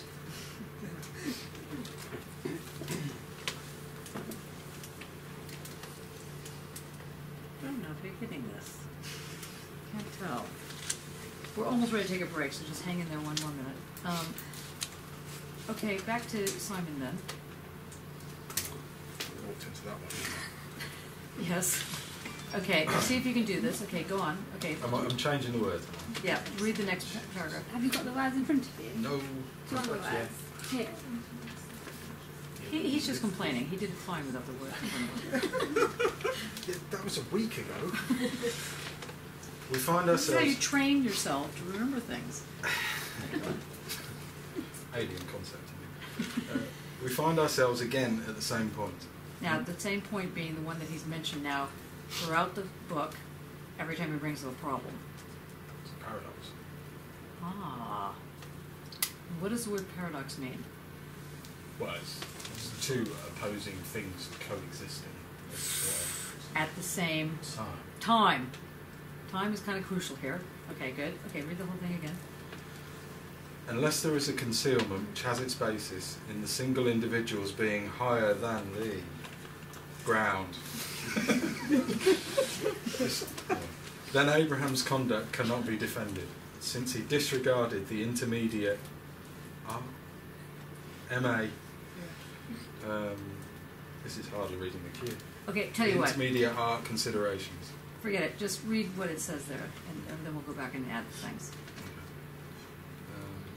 I'll read that again. Unless there is a concealment which has its basis in the single individual's being higher than the universal, then Abraham's conduct cannot be defended, since he disregarded the intermediate ethical considerations. If, however, there is such a concealment, then we face the paradox, which cannot be mediated, just because it is based on the single individual's being, in his particularity, higher than the universal, and it is precisely the universal that is the mediation. Okay, does that make any sense? How is the, yes? Oh, I was going to say, it just sounds like telos. Yes, it is telos. Yeah. Yes, I feel like this is like the word game. Ding, ding, ding, ding, telos. Yes, but what does that really mean to say that? And why are we worrying about it? Why have we spent 2 hours now on this? You're trapped like dirty rats. And why are we spending time on this? Because he's fundamentally arguing against Hegel, saying that there is only the one thing, this universal, and he's saying there's got to be something else, and so what we're trying to find is how he gets outside of that. Except you can't get outside the system. Yeah, but there needs to be an individual mediation to the universal, because otherwise it becomes a dry rule, which, and then you collapse as an individual again. Sort of thing. Dane, do you want to make any comments on this? Might help them out of this little mud.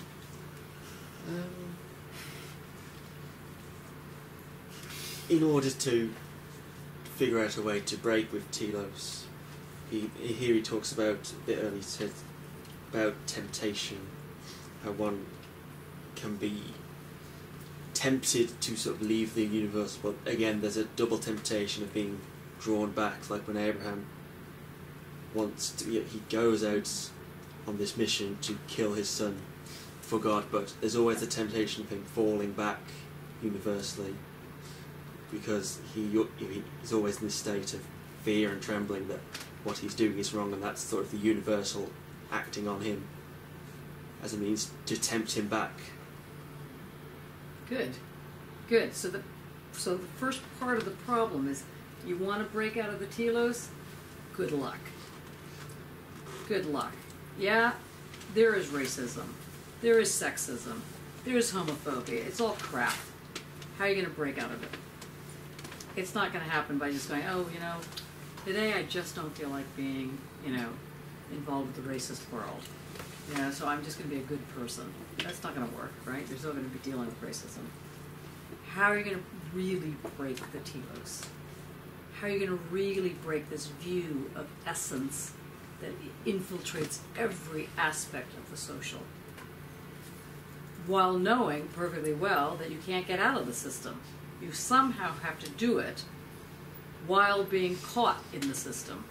You somehow have to rise up to face your tormentors without going, na na na na na. I don't like you. And then what are they going to do? They're going to hit you, or they're going to, you like I said before, you can't walk up to somebody and go, you are such a racist. They go, oh, I knew there was something the matter.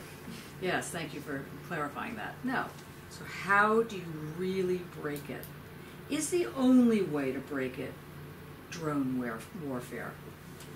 Is the only way to break it? So use the art you could use. Yes. Now what is that? Good. Is it faith? Not faith. Art, faith. But why would that work? Why would art work? Let's say you draw something. Here, someone's drawing something. Did you draw that? No. No. Someone blamed you for that. No, I think probably a female person did that.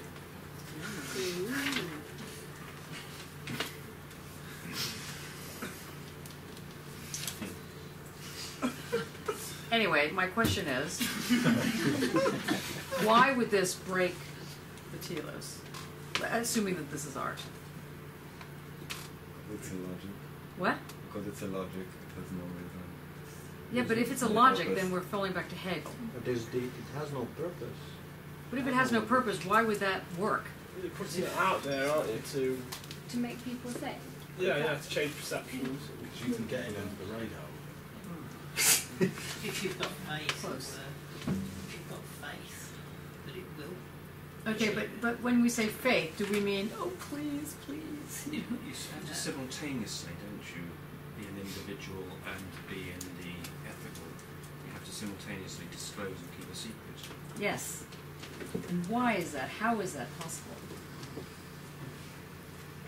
I mean, if we're talking about art, because he's talking about faith, really, isn't he? And he's saying that it's a secret between you and God. You can only have your own faith, so that's yours. So you can be in the world and have your private faith as well. And are we concluding that art is simultaneously disclosing and keeping a secret somehow?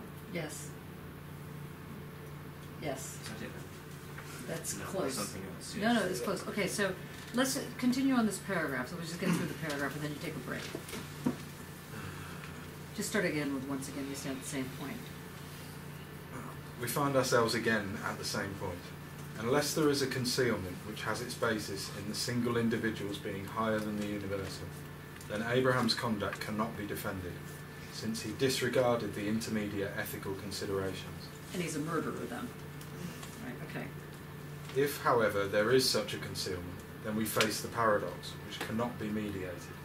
Just because it is based on the single individual's being, in his particularity, higher than the universal, and it is precisely the universal that is the mediation. The Hegelian philosophy assumes there is no justified concealment, no justified incommensurability. It is therefore consistent in its requirement of disclosure. But it isn't quite fair and square in wanting to regard... Fair and square, that's fantastic. That was really a translation. You can imagine Silencio didn't say fair and square, but anyway. There's loads of colloquialisms. In wanting to regard Abraham as the father of faith and to speak about faith. For faith is not the first immediacy, but a later one. The first immediacy is the aesthetic, and here the Hegelian philosophy may well be right, but faith is not the aesthetic, or if it is, then faith has never existed just because it has always existed. It has existed always. Okay, we're going to stop right there, take a 5-minute break. Coffee, Diet Pepsi, blue. You're doing tutorial tomorrow. And then we're going to come back with dairy dough. Tomorrow's Thursday, sorry. When is it Thursday? 3 o'clock? I think you said Thursday, 3, isn't it? Yeah, I mean, are you clued up with Wittgenstein? Because like, battling. So I've done the earliest in more detail. No, it's just like for me, because yeah, well, I'm just going to try to reach Dane and eat a cigarette. So I'll come at 3 because I'm starting to write, like for Johnny, like about Wittgenstein, but I'm going in circles, so. Alright, so you do the book review.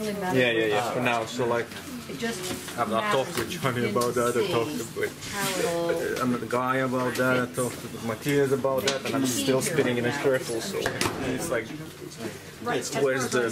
Because he spins in circles a little bit, to be honest. So it just gives me, makes me massively nauseous. Okay, so yeah, is alright. Shall I come to Pete? You're in. Okay, so the three. Sorry, I need a cigarette. That's is that you're hearing and you don't know how to hear it. You don't know how to hear it. So you're hearing it this way, then you hear it that way, then you hear it this way. You're trying it on, you know, it doesn't fit, this kind of thing. And eventually, the penny will drop. But it will only drop after you're able to meet the demand. And the only way you can meet the demand is to get used to the fact that you're trying this way, trying that way, so that you learn something that can't be taught directly. It has been taught sort of sideways, which is how to hear. How to hear. Yeah. But even that's too rational. You have to actually allow yourself to leap out.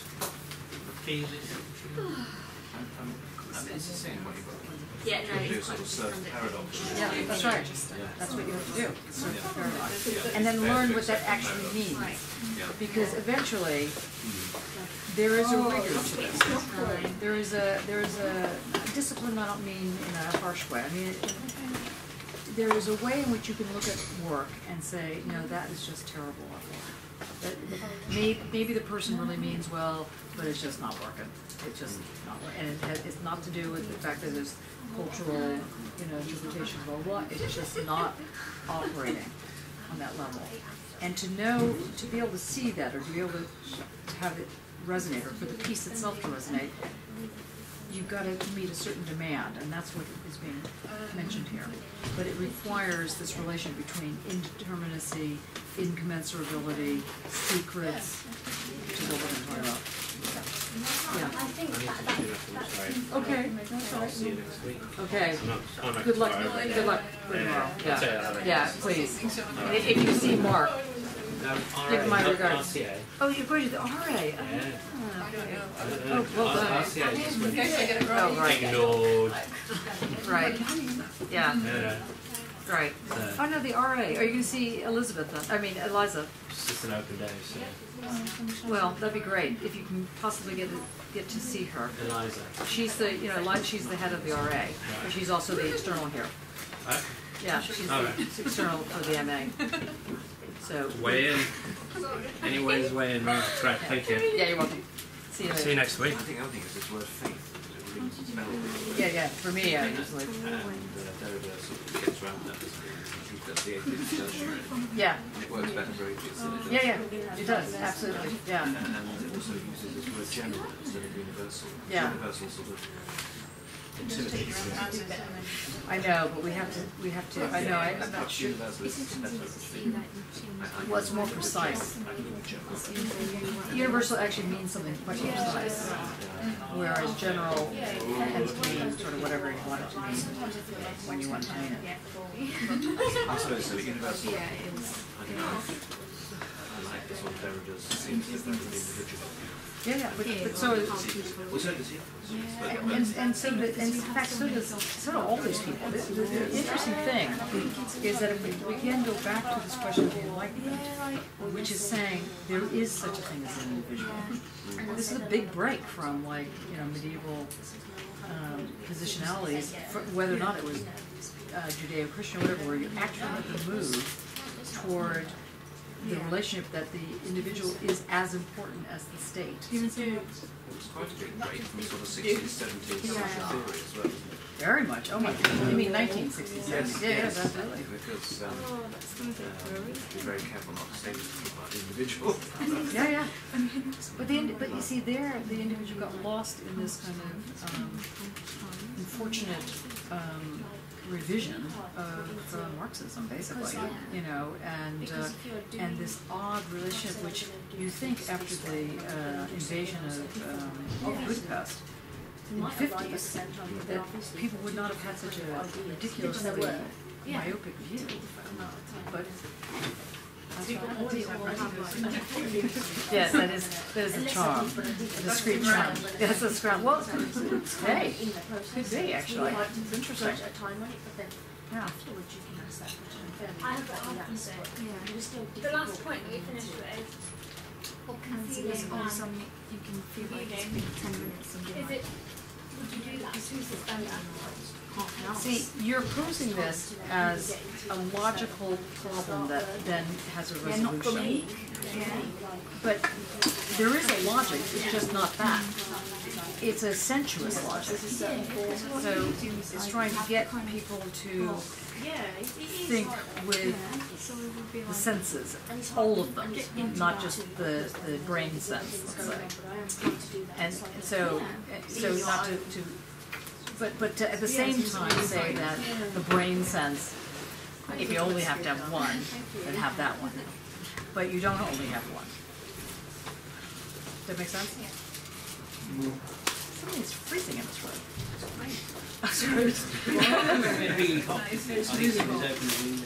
No, it's been open the whole time. There's some breeze through.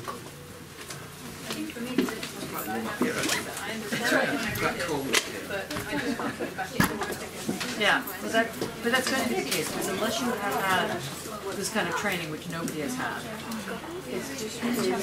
I found that this is the case whether or not you've been trained, unless you've been trained in serious Ivy League training, whatever, Russell group, but not even Russell groups, all the Russell groups don't have this. They usually divide off analytic philosophy from some other form. It's very difficult, very difficult. And often I find that, particularly with this thing called theory or philosophy or whatever, there's this tendency to make it into a model and then have people apply it to the work. And it's just like, okay, back to square one. So. Yes, how do you transcend Yeah. Well, the interesting thing that I found when I saw the MA system just gone, I Yeah. looked at it and I thought, this is really great understanding of this work, but I wasn't quite sure how the work actually translated that. Yeah. And I was sort of thinking to myself, how am I going to do that? Yeah. Because the temptation would be very much to get his head Yeah. and be very theory-based. Yeah. It needs to open out into everything, doesn't it? And so, Well, it's hard to say. I mean, it's just, the real question is, what, this is not what we're dealing with in this class at the moment, but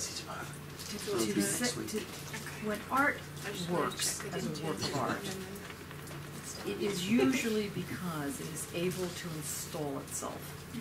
And this notion of installing is a very specific thing, that it basically calls itself to itself, and at the same time can throw things out or connect things around the room or whatever the story is. And if it doesn't do that, it's not going to work as art no matter what theory you're working with. yeah, right. It's just not going to work. It's going to be dead. Exactly right. Yeah, it's not going to have that vitality. Okay, are we all back? More or less? What? Just waiting for your...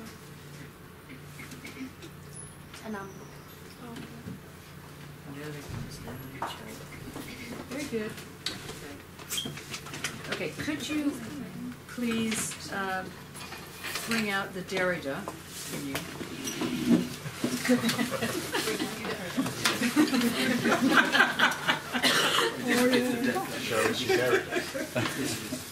Actually, on the table somewhere is a book called Boop Speed.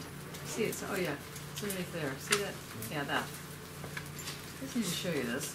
This is where it was. This was the artist colony. Who knew an artist colony could look like this? Yeah.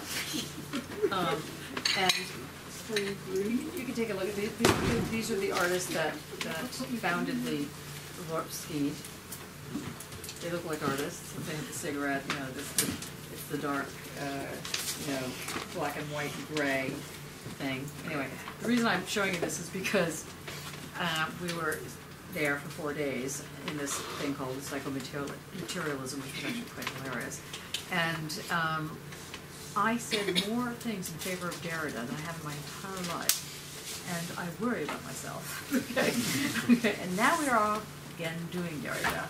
So apologies. Now, before we move off Kierkegaard a little bit, now some of you are going to be doing Kierkegaard for your book review and so on and so forth. If you did not understand words like universal, concealment,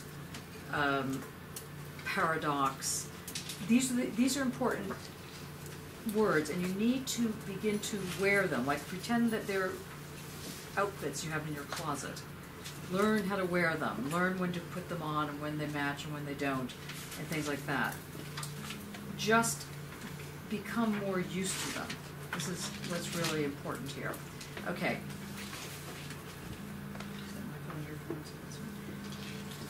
All right. Don't worry. Okay. Do we have Derrida out on the table? Do we have Derrida in hand? Okay, Guy. Your turn to read the first page,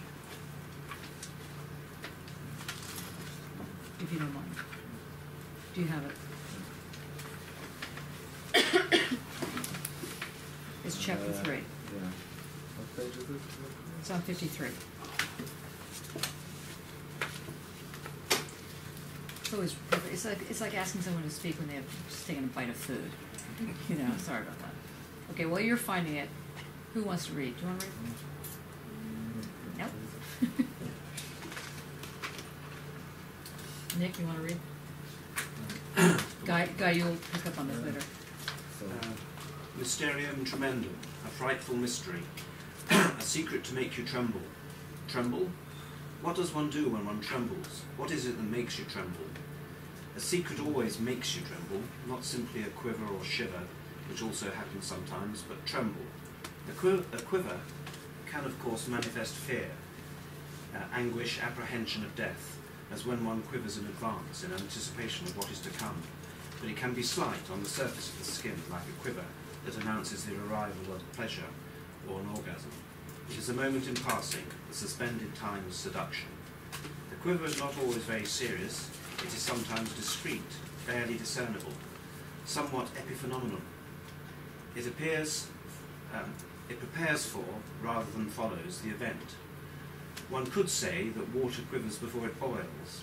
That is the idea I was referring to as a seduction, a superficial pre-boil, a preliminary and visible agitation. Okay. What do you understand, Ajamu, as a tremble? What makes you tremble? I personally. Yeah. I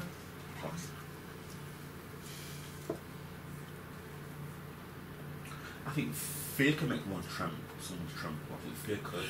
Is there anything recently is there anything recent in your recent world that has made you tremble?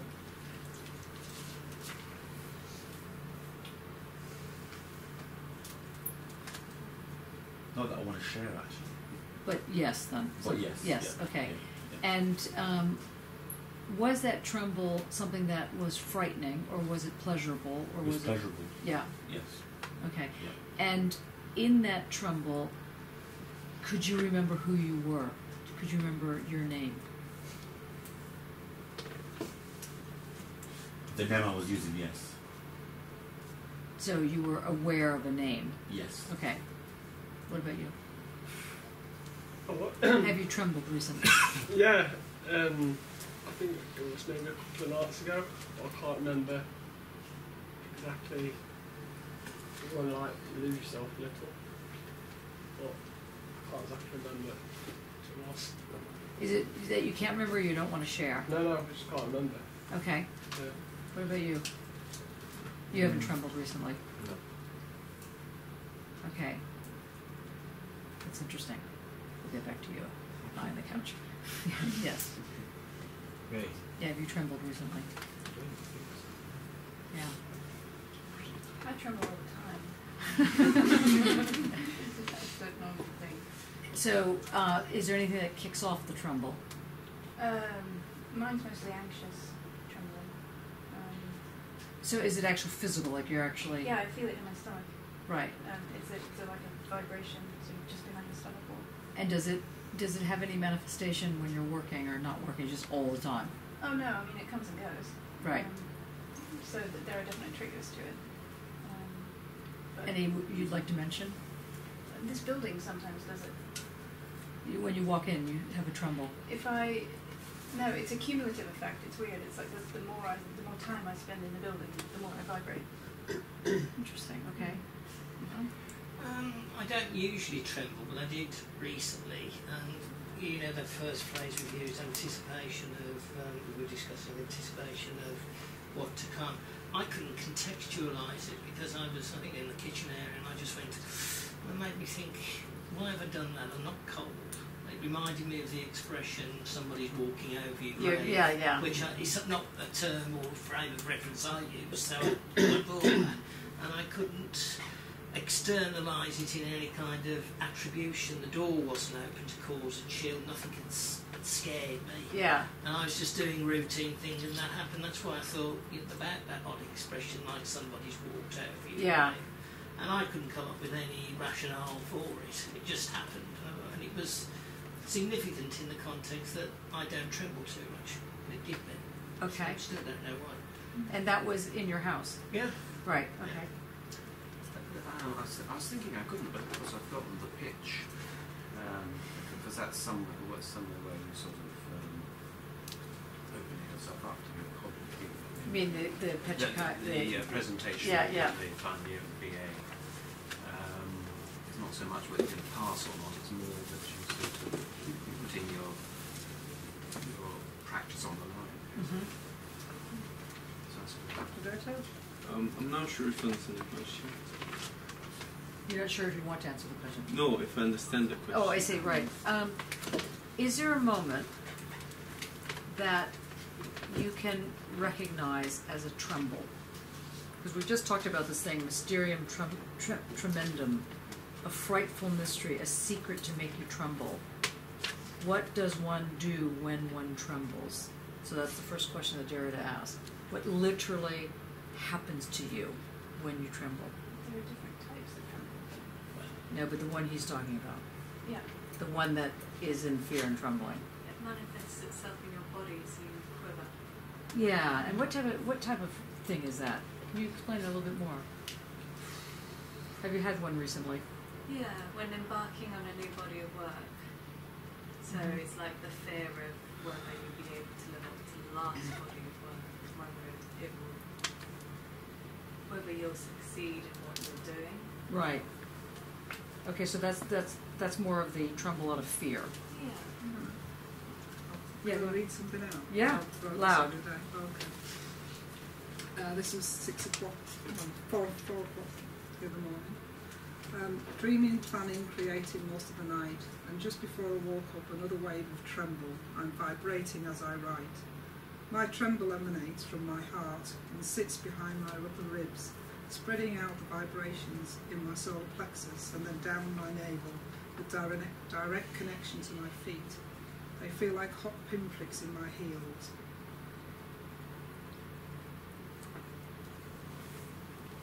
I recognise this place, the feeling, the state of being, and it feels great.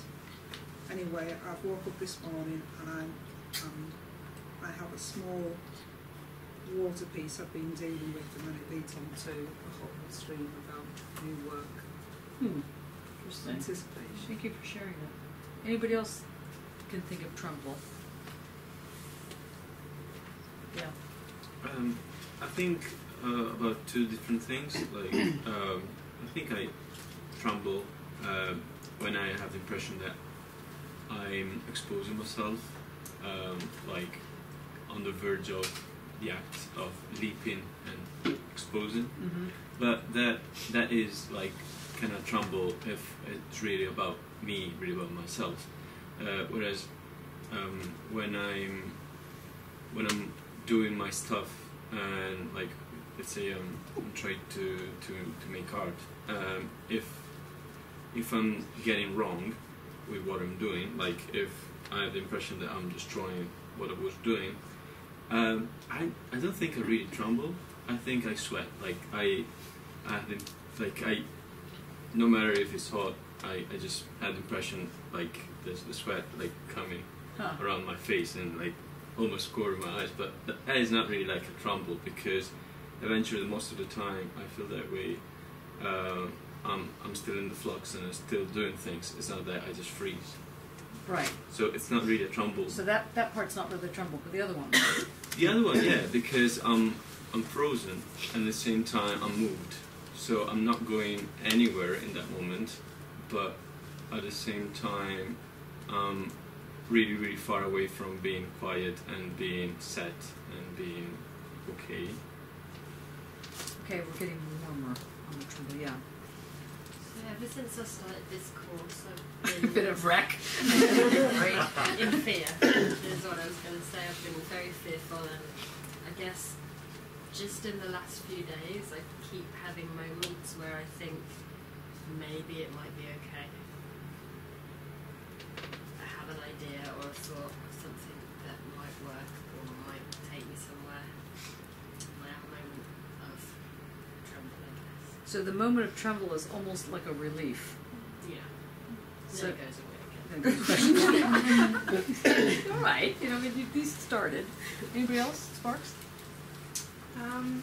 I don't know. I mean, if we, kind of asked Ajami about kind of forgetting your name and kind of particular moments, like I don't know whether it could be relevant, but I had a very odd experience a couple of weeks back. Without going into detail, my very best friend, she's had some horrible stuff happening to her, and she's having to relive that again. And we were talking about it, and I just got so angry. I just couldn't really think about anything, but I was really, at the same time, really wanted to do something, but it was just, mind just went. And so when that thing happens, you would name that the tremble. I don't know, I suppose so. Okay, that's what I'm trying to get at. Yeah, okay. So there's something about being able to hold on to something, but also something that's exploding at the same time. Yeah, like I felt kind of really called to action in one way, but at the same time just couldn't really move. Couldn't deal with it in any way, shape, or form. Okay. Thanks for sharing that. And there's another type of tremble that I have experience of, which is when I do sort of body work and breath work and things like that. I feel a race up my spine, and it actually causes my body to just sort of what was similar to the shiver that you were talking about, Ivan. And sometimes there's a definite sensation that sort of goes up the back of my head, and it feels like I'm being pushed forward. And that is always accompanied by a sense of bliss, I suppose. Interesting. Khalid, do you have a tremble? Yes. Tell us about your tremble. Maybe recently when I came to the UK, and my first time to arrive at the airport, and my English language is not good enough to answer the question in immigration. That's make me, I feel, I forget myself. Like a bad situation. Yeah, so that's like the negative form of the tremble. Yeah. That's the fear part of the tremble. Yeah. So, because remember, in the Kierkegaard thing, it's fear and trembling. Okay, so the fear, of which anger, anxiety, is all part of that type of tremble. But then there's this other tremble, which, Ajama, you were alluding to in terms of pleasure, I would take it.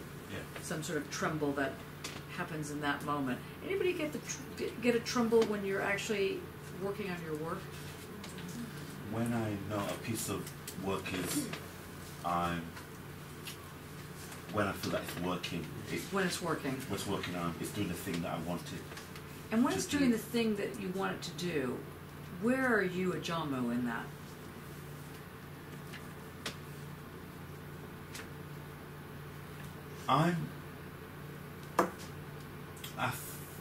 I think I'm in it when I'm trying to kind of represent a particular kind of political kind of idea. But and are the work you looks and feels a particular way. Okay, so the work becomes you. Yes. And what happens to you? I'm there. I'm not there. You're there and not there. Yes. We're getting so close here. So basically, I think that's for me that the work. I think actually all of it, not just what I've created, it's all part of the work. So basically people might only come and see a photograph, but they don't see The whole picture, as it were. the whole picture. And for me, that's the work. Right, and the whole picture includes this kind of weird thing that happens where you get lost and found in Yes. that work. If I say you get lost and found in your work, is that making sense? Can you hear that? So Would it be like sort of time is suspended almost? time is suspended. That funny word, suspended, not time. Yeah. Time is suspended.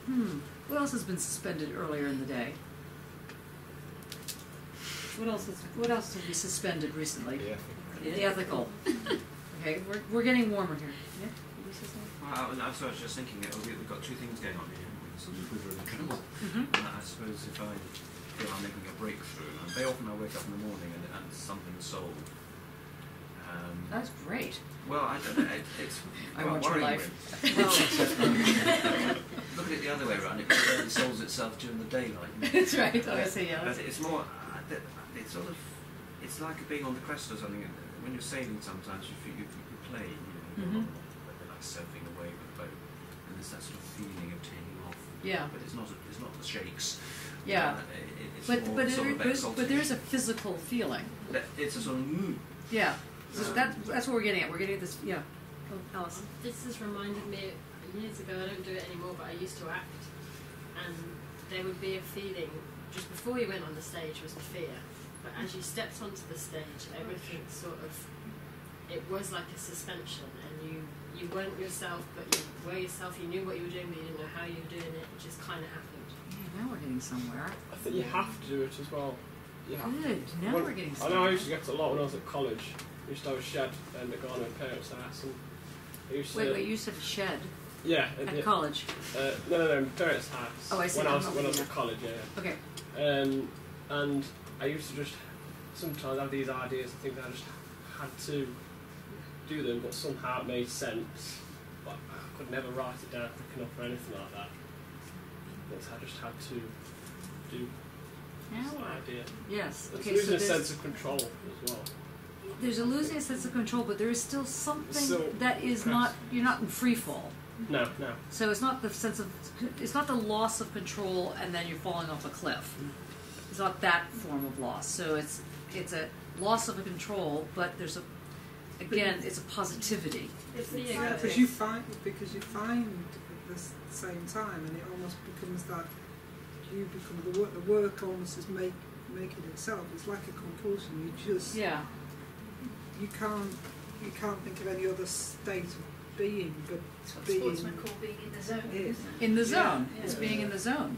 It's Yeah. focus. Yeah. And sometimes when you really get on a roll, you just feel like you're channeling something, or Yeah. really kind of, but you're still very much connected to it. It's just kind of happening.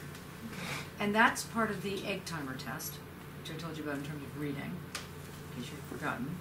You do 1 minute, and if your mind doesn't wander, then you can go to 2 minutes, and then you can go to 4 minutes, and then you can go to 16 minutes, et cetera, et cetera. You keep doubling it, or squaring it, until you get to 4 hours. You can be in the zone for 4 hours. That's one hell of a tremble. And that is when you've hit the stride. I think if you go further than 4 hours, you're going to blow up. It's like, so try not to go further than 4 I hours. think it's like when I'm in the studio and I'm shooting work, and let's say I go in at 10 o'clock, Yeah. and then the next minute it's Yeah. like 5 o'clock. Yeah, And yeah, it the next feels minute is like 5 it's o'clock. A minute, but it's 5 o'clock. So there's something that happens that, and you just in the zone of this headspace. Okay, so now we're getting somewhere. May I ask you to read that paragraph again? Now trying to remember absolutely what the compulsion, being in the zone. Okay. Mysterium tremendum, a frightful mystery, a secret to make you tremble. Tremble? What does one do when one trembles? What is it that makes you tremble? A secret always makes you tremble, not simply a quiver or shiver, which also happens sometimes, but tremble. A quiver can, of course, manifest fear, anguish, apprehension of death, as when one quivers in advance, in anticipation of what is to come. But it can be slight on the surface of the skin, like a quiver that announces the arrival of pleasure or It is a moment in passing, a suspended time of seduction. A quiver is not always very serious. It is sometimes discreet, barely discernible, somewhat epiphenomenal. It prepares for, rather than follows, the event. One could say that water quivers before it boils. That is the idea I was referring to as seduction, a superficial pre-boil, a preliminary and visible agitation. Okay, can you keep going? If you can go to, if you don't mind going to the bottom, or maybe this is a very long paragraph, but I think you need to read the whole paragraph to the top of 55. If you don't mind that. On the other hand, slow and like Academy Award presentation style. What to do with that? You don't know what it means, but I don't know how to do it. On the other hand, trembling, at least as a signal or symptom, is something that has already taken place, as in the case of an earthquake, or when one trembles all over. Okay, that's what you were talking about beforehand, right? When you're when you have this other form of tremble, when you're like, you're so like taken, or what Sparks, what you were talking about, you're like so like wrought in a certain sense. That's a different form of tremble. That's like the earthquake version. Yeah. It is no longer preliminary, even if unsettling everything so as to imprint upon the body an irrepressible shaking. The event that makes one tremble portends and threatens still. It suggests that violence is going to break out again, that some traumatism will insist on being repeated. As different as dread, fear, anxiety, terror, panic, or anguish remain from one another, they have always begun in the trembling. So in fact, what a lot of people were beginning to start to interrupt, but what a lot of people were originally speaking about the tremble really was this other thing: anguish, dread, fear, anxiety. But all of that begins in the tremble. But it's also excitement as well, isn't it? Absolutely. It's the unknown. Where is this going to take me? Yeah. So it's not just anxiety; it's that excitement. So it's that pleasure. Yeah. So something happens, like nanoseconds before it might branch into anxiety or something else. Yeah. But if you can take that nanosecond and stretch it to 4 hours, that's a tremble. Okay. Continue. Yes, please. As different as dread, fear, anxiety, terror, panic, or anguish remain from one another, they have already begun in the trembling, and what has provoked them continues, or threatens to continue, to make us tremble. Most often we neither know what is coming upon us, nor see its origin. It therefore remains a secret. We are afraid of the fear, we anguish over the anguish, and we tremble. We tremble in that strange repetition that ties an irrefutable past, a shock that has been felt, a traumatism that has already affected us, to a future that cannot be anticipated. Anticipated, but unpredictable. Apprehended, but this is why there is a future, apprehended precisely as unforeseeable, unpredictable, approached as unapproachable. Even if one thinks one knows what is going to happen. So sorry, just stop for a second. See, he's got apprehended there. What does that word mean? What does it mean to apprehend something? Catch it. To catch it. What happens if you're apprehensive? Worried. So that's kind of interesting, isn't it? So to apprehend something means to catch it, to get it, to understand it. To apprehend in this kind of very active way.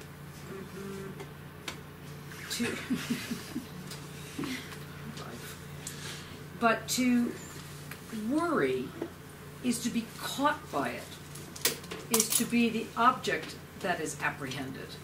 So to be apprehensive is you're caught. So one is you being the active creature, the other is being the passive, not passive, but being caught in it, subjected to it. Okay, so I just wanted to point that out. Go on. Even if one thinks one knows what is going to happen, the new instant of that happening remains untouched, still inaccessible, in fact unlivable.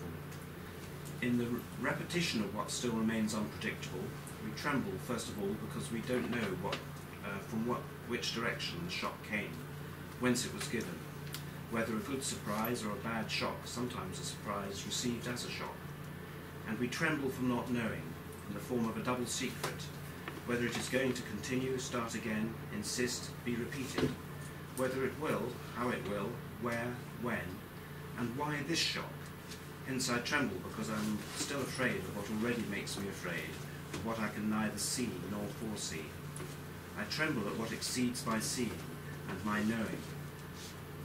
Mon voir et mon savoir. Very good. Although it concerns the innermost parts of me, right down to my soul, down to the bone, as we say, inasmuch as it tends to undo both seeing and knowing, trembling is indeed an experience of secrecy or of mystery, but another secret, another enigma, or another mystery comes on top of the unlivable experience, adding yet another seal or concealment to the tremor. The Latin word for trembling, from tremolo, in which in Greek, as in Latin, means I tremble. I am afflicted by trembling. In Greek there is also that word. I tremble. I didn't do Greek in school, I did Latin. I tremble, I shiver, I am afraid. And tromos, which means trembling, fear, fright. In Latin, tremendus, tremendum, as in mysterium tremendum, is a gerundive derived from tremo, which makes one tremble, something frightening, distressing, terrifying. So the gerundive is ing, walking, moving, trembling. It's the ing. And the ing is this weird thing that is in English. It's in other languages, obviously, as well. But if you notice when you look, he's looking at Greek and Latin to show you that it doesn't operate the same way. In English, it's turned into this thing called a gerund, and it forces this kind of move that's going on. So he's talking about this importance of why or how this sensation is going to take over. Now, how are we so far? Are we able to jump ahead a little bit, or do you want to keep talking about this? Okay, so let me just, sorry, I'm just going to take this back for a second. Okay, what does Derrida say? Don't read further. What does Derrida say is the thing? If the tremble is the core, is the thing that is the root, as it were, of all these things: anxiety, fear, blah blah blah. What is for him the root of the tremble?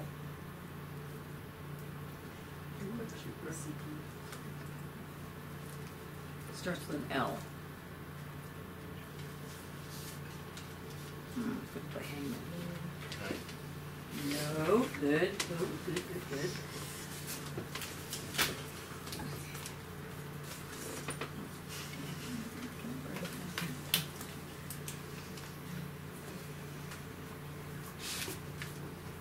So Alberto started with an L, he said life. So we've got part of a hangman going on. Logic. Love. Love. Did you look further? No, oh, well, I've read further. Oh, yeah. Yes, and why would, what type of love? Well, there's all types of love, really, when you think about it. The infinite love. And what is the infinite love?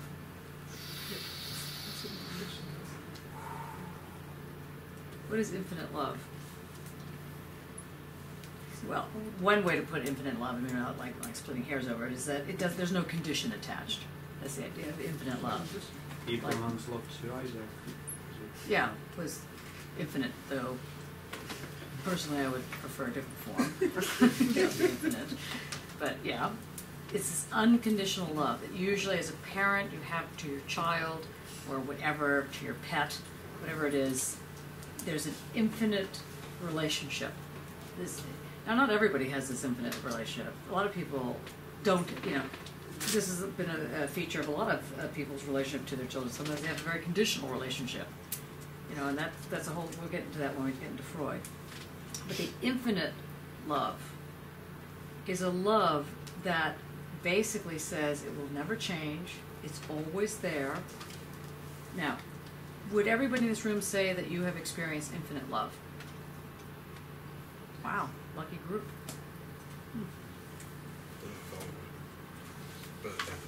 Yeah. Moving on. That's right.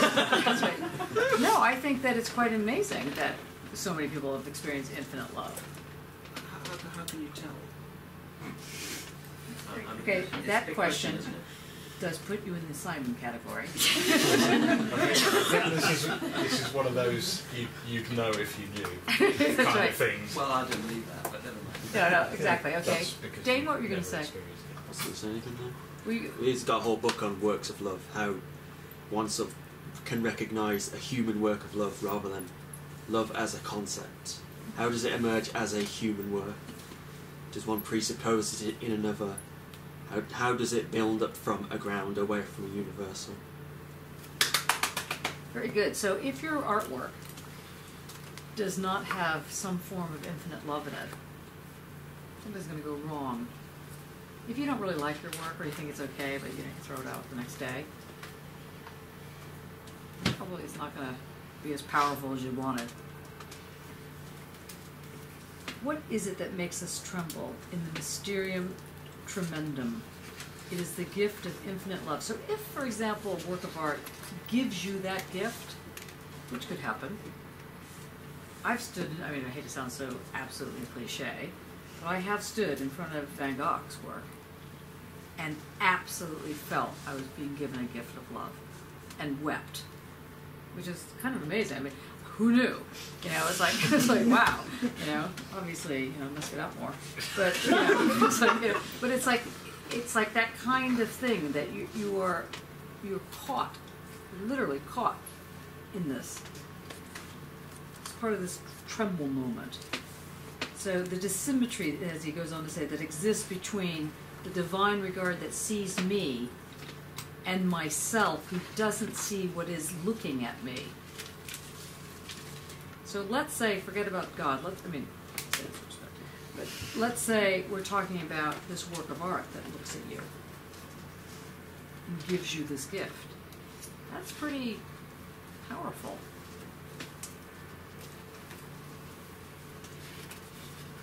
It is the gift and endurance, he goes on to say, of death, which is kind of like, okay, spoiler alert, okay, it's like, wow. So we were so happy up until the semicolon. And then it is the gift and endurance of death that exists in the irreplaceable, the disproportion between the infinite gift and my plenitude, responsibility as culpability, error, salvation, repentance, and sacrifice. So Derrida is going to go on to develop this relationship between unconditional love, which is unique. Unconditional love, he's going to say, is unique. It's irreplaceable. It can't be negotiated. There's no room for negotiation. It just is. And the only way to acknowledge its being there is death. So I saw a few people wince at that, going, following you up to that point, and then you murdered it. Was that the answer to my question? How do you know? That's right. You're dead. That's right. So, do you mind reading some more, or is that? I don't mind that other people do. Is everybody okay with Nick reading? Okay. I'm not going to say no because I have to get a sense. I'm certain. Well, you're going to be next. I'm not going to do this swapping words around. Okay. Okay. Where are we? So if you go to the bottom of 55, yeah. If you can go.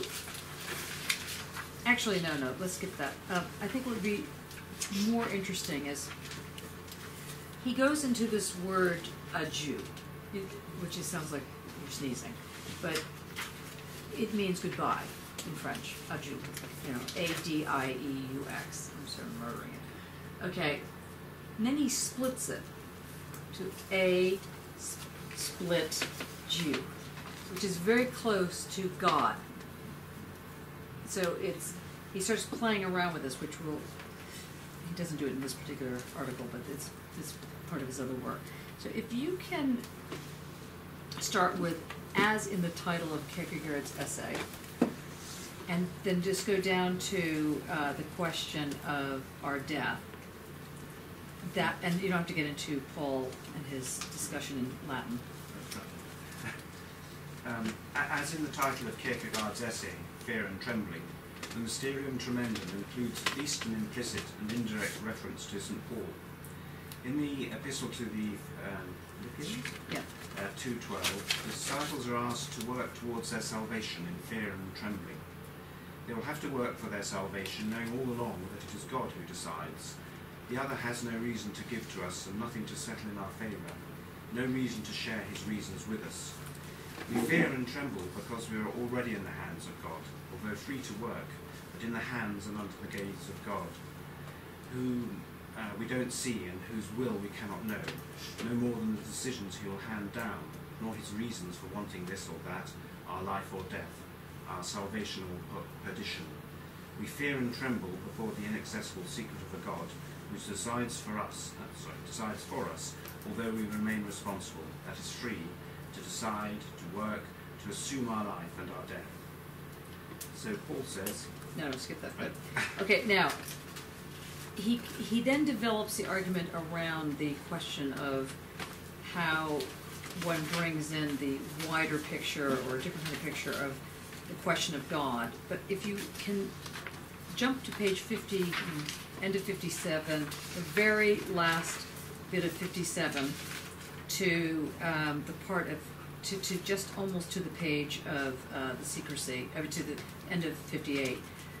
I think that if you can read that, this summarizes everything we've done up to this point. So this little bit here. So if you can just read then from one can understand. One can understand why Kierkegaard chose for his title the words of a great Jewish convert, Paul, in order to mediate on the still Jewish experience of a secret, hidden, separate, absent or mysterious God, the one who decides without revealing his reasons, to demand of Abraham that most cruel, impossible and untenable gesture, to offer his son Isaac as a sacrifice. All that goes on in secret. God keeps silent about his reasons. Abraham does also.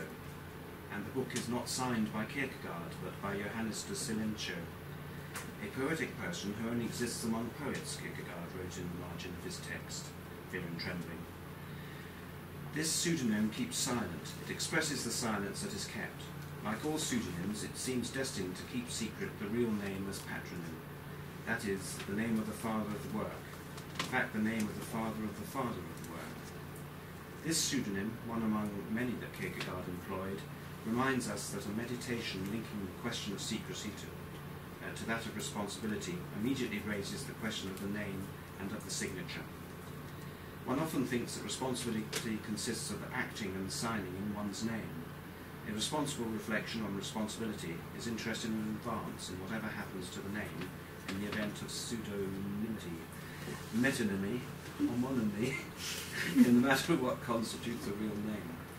Sometimes one says or wishes it more effectively, more authentically, in the secret name by which one calls oneself, that one gives oneself or affects to give oneself, the name that is more naming and named in the pseudonym than is the official legality of the public patronym.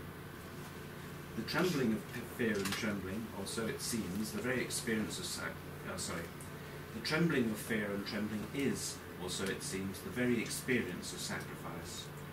Not, first of all, in the Hebraic sense of the term, korban, which refers more to an approach or a coming close to, and which has been wrongly translated as sacrifice, but in the sense that sacrifice supposes the putting to death of the unique in terms of its being unique, irreplaceable, and most precious.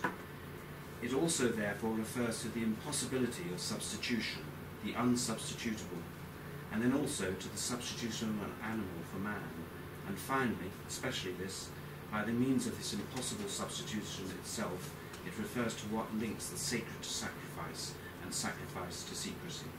Okay, now, what have you heard here? What you need to go over in your mind, in your work, is this relationship between this pull that you feel that Ajama was talking about, or some of you were talking about, where you're brought into a moment, where you begin to leap. That leap where you become your work. That moment where you lose yourself and the work is you.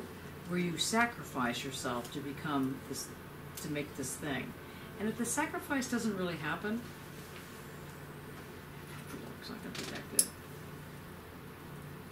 Now, if the sacrifice does happen, that doesn't mean the work's going to be good. Here's the rub, okay? So don't go jumping off cliffs in order to sacrifice yourself, because it doesn't always work. So what this article goes on to, what this piece goes on to explain is, how do you know when it's working? And how do you know when it's not? You kind of do know when it's not. Often much quicker than you know when it is. And a lot of times you can't figure out, well, how to make it work. You just try this, try that, this. You know, you keep waiting for the lamb in the bush to show up. So you don't have to keep chopping your work up. You know, and it's a problem. So what I'm hoping that you take away from this bit, that you go over and over in your mind with this, is this relationship between what is unconditional. In this case, he calls it love, but it could equally be called death. It could equally be called a paradox. It could equally be called a number of things that can shift in the frame. So, up to now, so sorry that we're getting to it the hour. Up to now, we have a couple of things on the, quite a few things on the table. One that you must keep center focus is how this tremble inhabits you and how you inhabit it. And how that requires you to get some distance while at the same time being completely attached to the problem. If you're too much in the problem, you can't see it. If you're too far away from the problem, you can't see it. There's a critical distance. It's that suspension. Any further, it won't work. Suspension doesn't work. You have to be suspended, but it's only so far. Too far is too far. Too close, too close. You need to learn that. That requires a sacrifice. Are you willing to give it? Not willing to give it, not time to be here doing art. Now, what's being sacrificed may be the art itself, may be the lamb that you find in the corner, hopefully is not a child. The question becomes, what is it that is required so that the sacrifice that is made isn't crazy, isn't cruel, isn't these, you know, really negative things, that it becomes an affirmative version of sacrifice, an affirmative version of not knowing, of secrets. The secret isn't just this closed off box, but that something's in there that makes it work.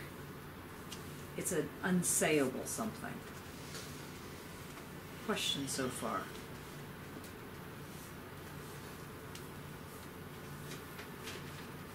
I don't believe you. I feel like Victor Meldrew. I don't believe that there's no question here. Okay.